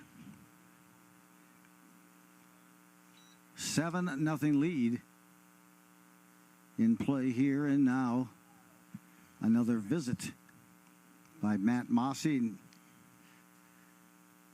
As much experience that he has in the game of hardball, you got to think that's a tough walk back out to the mound when you're down 7-0 and trying to be creative and trying to find someone who can get the ball around the plate. Yeah, I'm wondering if they're going to switch it up here. They're going to stick with him. The winning runs at first base with the 10-run rule here. So I think he's going to stick with them. You know, like I said, they got more games this week, and you're down, and you just want to try to get this guy to get through the game so they don't have to use up anybody else. You bet. 3 hits for Anoka, and meanwhile, 13 walks, 1 hit batsman for the Coon Rapids pitching. As we get ready here for Logan Yeager, the catcher. Logan reached on a fielder's choice his last time up and walked his 2 previous at bats. Well, Logan's got a little pop in his back. You can put one down the line here. This thing will be over. Shoppy at first base with pretty good speed.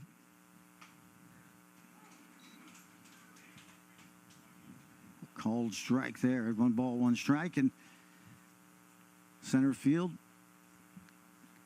for Coon Rapids in a bit. Meanwhile, left field deep, as is right field, and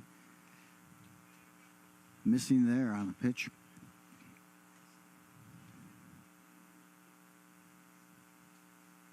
Once again, sit on that fastball right now. Down low, Reese Sharp misses with a bases loaded, and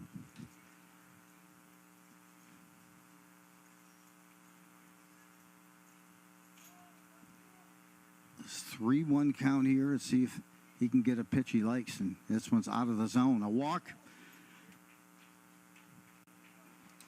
and an RBI will be credited to Yeager on that walk, and another run pushes across the plate. Well, that puts that winning run at second base in Shoppy, and looks like that's going to be it.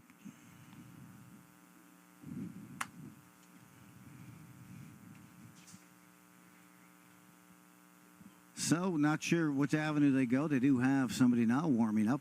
A few tosses, and now going to come in. The 4th pitcher of the night here for Coon Rapids squad, their first game of the season.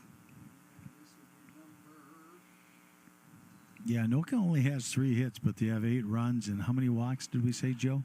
14. 14. And a hit batsman, so 15 free passes. And number 15 is that secret number.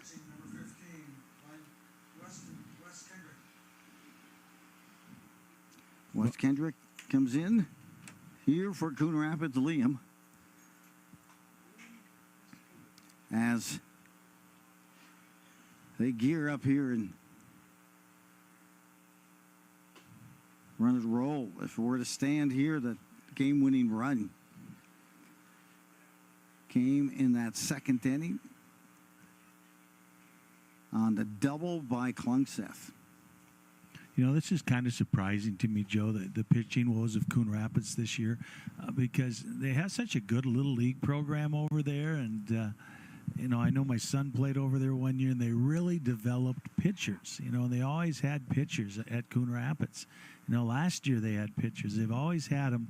And something is going on right now where they're struggling to find some real consistency out of their pitching. And they're going to have to straighten that out, because it's hard to win ball games when you walk 15, 14.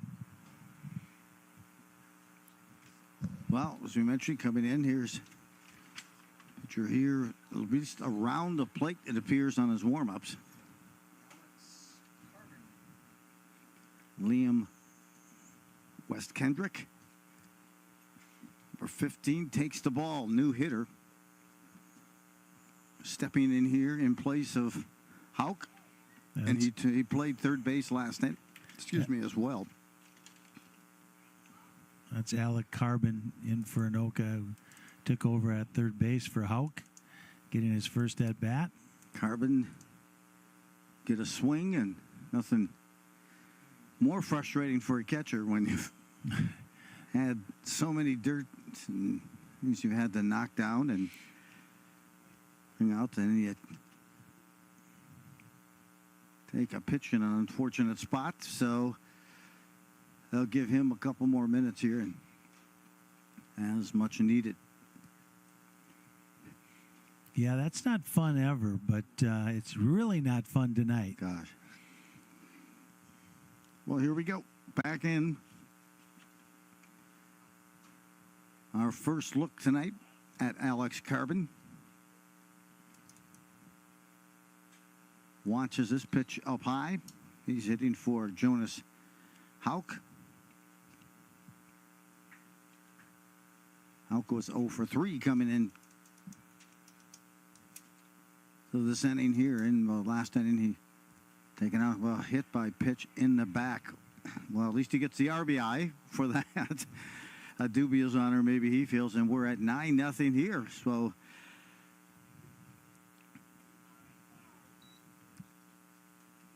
looks like we got a pinch hitter here.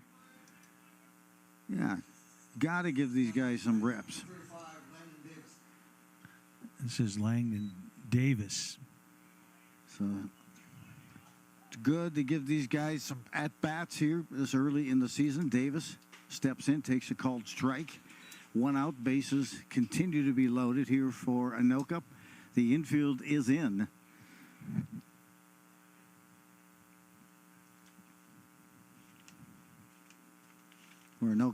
For Coon Rapids as well. Strike 2.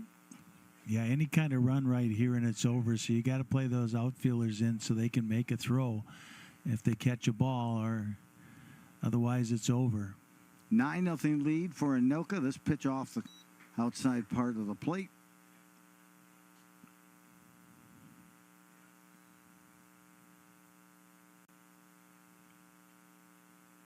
Landon Davis getting his first at bat here tonight, and gets the strikeout. Well, he threw some strikes right there and got the job done, and keeps his team in it. So here's Erickson with an opportunity to win it for Anoka.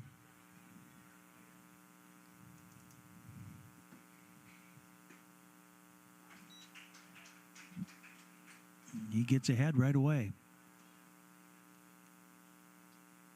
So that may have been, I thought that was Noah Quam who was due up next, but it was not. It's Erickson. So nonetheless, 1 ball, 1 strike, 1 run away from what would be 10-0 win for Anoka. But Coon Rapids trying to extend this another inning, and this pitch misses outside for a 2-1 count.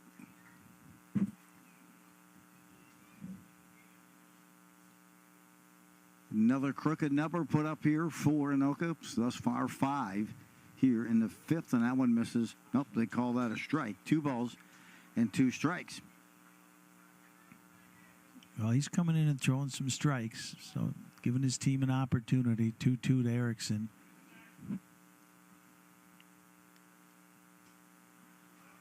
Almost catches Erickson up and in. He reached on an air to the third baseman his last time up.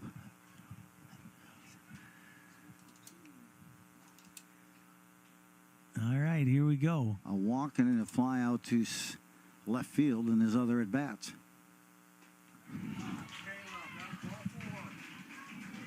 And he swung on and missed. As we head now, with 5 complete, a 9-0 lead for Anoka. We'll return with the 6th in just a moment.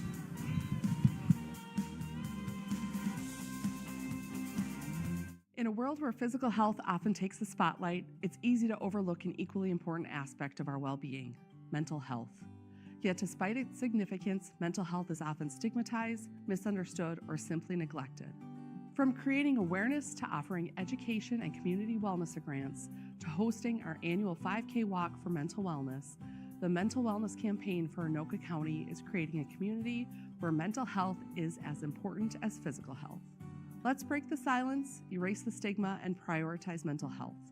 Together, we can create a world where everyone feels supported, understood, and empowered to live their best lives.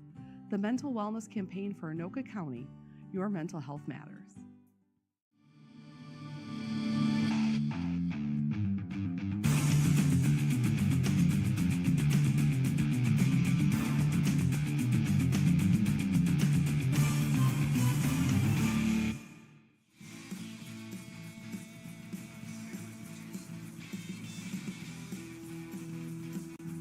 get a look here at field level. Coon Rapids try to overcome a 9-0 deficit. As Justice remains in, I've got to think you got to keep him in here. Jackson Justice thus far going the distance. As we go to the top half of the sixth, it's a 9-0 lead for Anoka. Yeah, Justice has done a really good job, and I think his pitch count's in pretty good shape here. And Anoka's got a couple more games this week, so you're going to try to get as much out of him as you can without overusing him. But I think he's in pretty good shape with his pitch count right now, and he's willing to go back out there with a 9-0 lead. Hayden Lundquist, the number 9 hitter, struck out his last time up. This is just his second at bat. First pitch is down and in.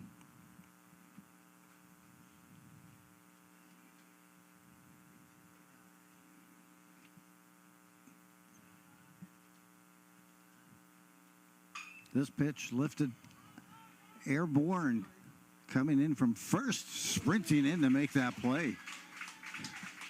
Shot out of a cannon, and making the play was Shoppy. A nice play. As hey, sometimes you got the momentum coming in, you see it better than anyone else as the twilight starts to set in here at Castle Field. Yeah, that was definitely his ball. So nice job by Shoppy. He was coming in at full speed and saw a little bit of white there, but he put it away, and that was a really nice play by Jay Shoppy. Flips over the lineup to Chell Nordquist. Nordquist struck out his first at bat, and then a fly ball to center field for his second at bat. Swung over the top of that pitch. Good looking bite. Good spin rate on that pitch. 1 ball, 1 strike, 1 out.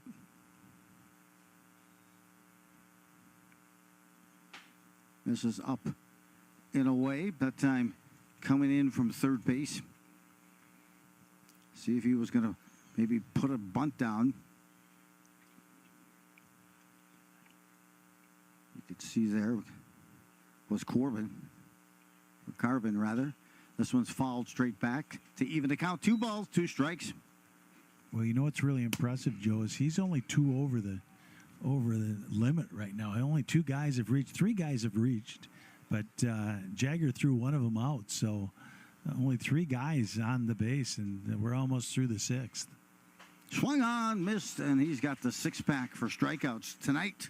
Nice ball movement, explosive pitch coming off the hand that time of Justice. 6 strikeouts on the night here with 2 outs in the top half of the 6th.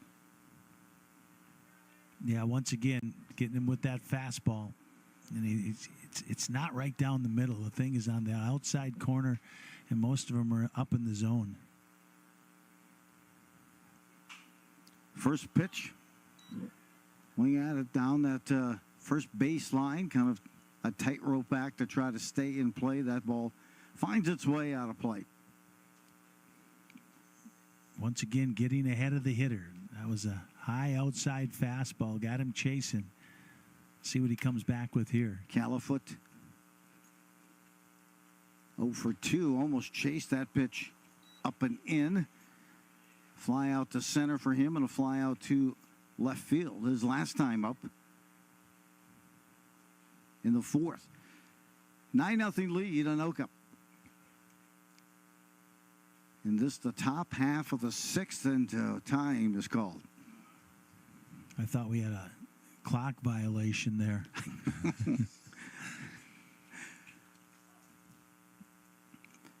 Here we go with Califoot steps back in. Off-speed bounces. Again, nice job by Jager behind the plate. I'm sure Justice would think the same. Jackson has been thrown well. Just 3 free passes on the night and 6 strikeouts for Justice.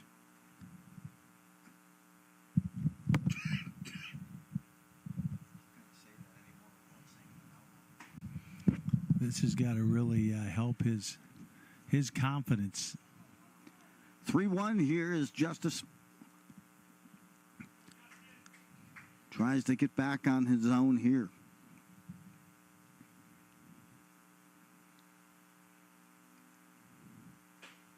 Good pitch. I like that fastball. Explosive. Comes out of his hand clean. Yeah, that caught that inside edge right there. 3 balls, 2 strikes, and 2 outs. A little flare. Jumped in, Justin. Wow, what a attempt. I thought from this angle that he had come up with it in right field, went under the glove of the right fielder. And that may end that bid. Here, we'll take a look, another play here.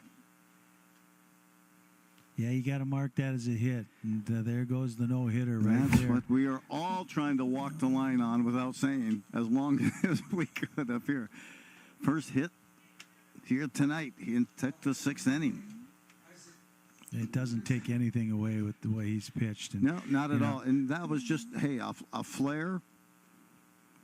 Hit the shallow right, not because of a lack of effort in right. Well, he comes back with vengeance. Those last couple of pitches are just vicious. You know, and that might be one of the reasons he's still out there is because he had that no-no going. And I'm sure it is, and they were going to give him the opportunity. I wouldn't be surprised to see somebody else new next. Yeah, he came out with a mission on his last at-bat for Price Karen, and he saw 3 outstanding pitches. Couple of vicious fastballs with some major velo and then an off-speed inside. 7 strikeouts on the night.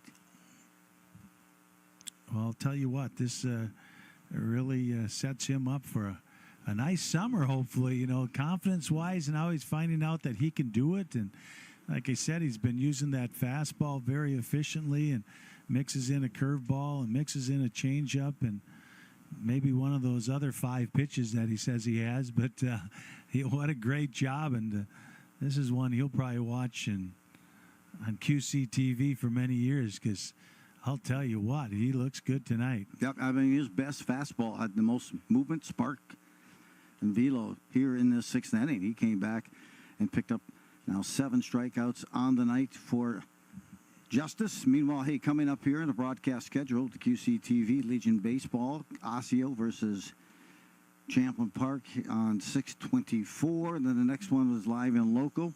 That'll happen in Andover, 6:25, it appears. And then also on 6:25, Metro Mini Baseball, Andover versus the Low Gators.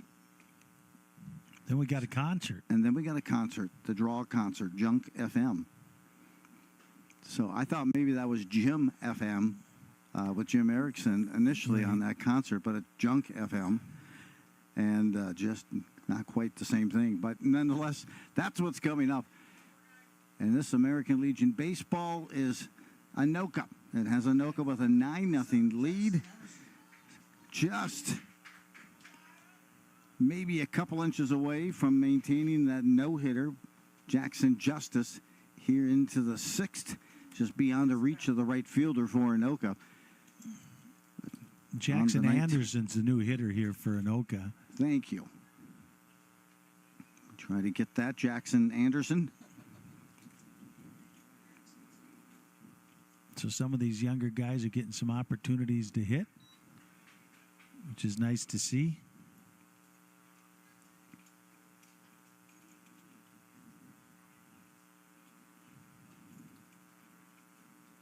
Two-0 count.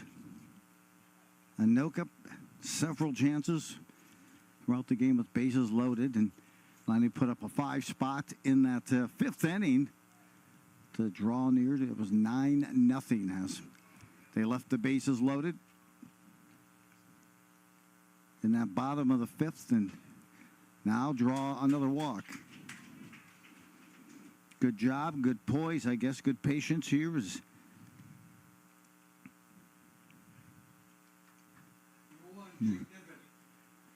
Jake Nedved gets his look. in his 5th at bat of the night. 3 walks for Nedved, 3 runs scored, and a fly out to center field. And Nedved's just saying, throw me one across. Throw me one across the plate. Yeah. I want to swing. But he's been very patient, and you got to like that. But he wants to end this game right now. He does. He does. Meanwhile, a little movement and action in the bullpen for Anoka. Should there be the need for someone here in that 7th inning, and this one is a little flare down the right field line and foul. Looks like Alex Carbon's big right-hander down in the bullpen for Anoka. Anoka looking to even the record on the season at 1-1. If they can close up here in the 6th inning or in the top half of the 7th, leading 9-0, missing a good job, really, when you're looking at Nedved. You don't want to fall into a habit of chasing bad pitches, even though you'd love to barrel up on one. Runner looking like he wants to take off, and this is a ground ball to short. Short will get the lead runner at second. They'll try to flip it for the double play. Will not get Nedved. So they 1 out, 1 on. Yeah, didn't quite get the barrel on that one there. Ground out to short. Nice play. Tough guy to turn a double play on right there. Yeah, fielder's choice for Nedved. So 0 for 2 now on the night for Nedved, but nonetheless 3 runs scored as he's rewarded for those 3 walks that he drew. He's off and running, and they're swinging. First pitch there by Klungseth. I was wondering if they were going to let him just steal before they put the swing on, but they'll reset here. Well, I'm thinking the only reason they're running right now is because they want to save the pitching. Usually you don't run, but there's a ball you can run on. Yep, that ball just gets underneath the mitt of the catcher, who certainly, has had, I would say, easily 2-3 games work behind the dish as Hayden McCauley. So now a runner at second. The pass ball. They got him in position here to score on a single, and a well-located strike. A pitch that time by Reese Sharp. He's ahead in the count. 1 ball and 2 strikes. Well, here's the guy with 2 of the 3 hits for Anoka at the plate with a chance to win it. Correct. A single and then a double and 2 RBIs in that second. That would be, if it remains, a goose egg up there for Coon Rapids. That's the game-winning hit in that 2nd inning for Anoka. He reached on a fielder's choice, heading to 3rd, and a steal happens as the pitcher didn't bother looking back. Nedved that time at 2nd, and an easy steal for Nedved, and he advances to 3rd.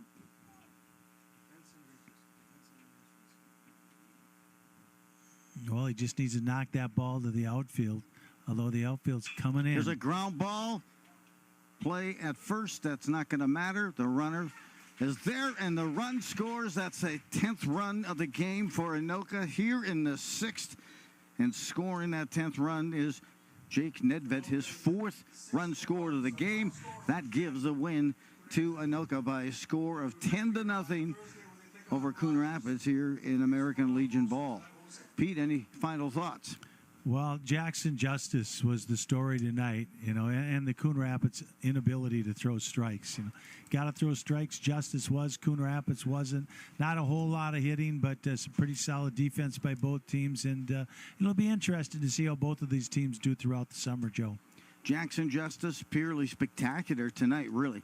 7 strikeouts, 3 walks, and just 1 hit surrender. That came with 2 outs in the 6th. So, in a way, it's Anoka. A 10-0 win. They even their mark now at 1-1 on the season. Coon Rapids, this is their first game of the American Legion season. They fall to 0-1. I'm Joe Rulin, along with the crew here with QCTV. Thanks for all of your work, and back at the studio with Ryan and Andy, and also along here in local. Here we have a chance with some great camera work with Tony and Dan as well. Joe Rulin along with Pete Hayes. Thanks for joining us on this QCTV sports presentation. Have yourself a major league evening at a minor league price.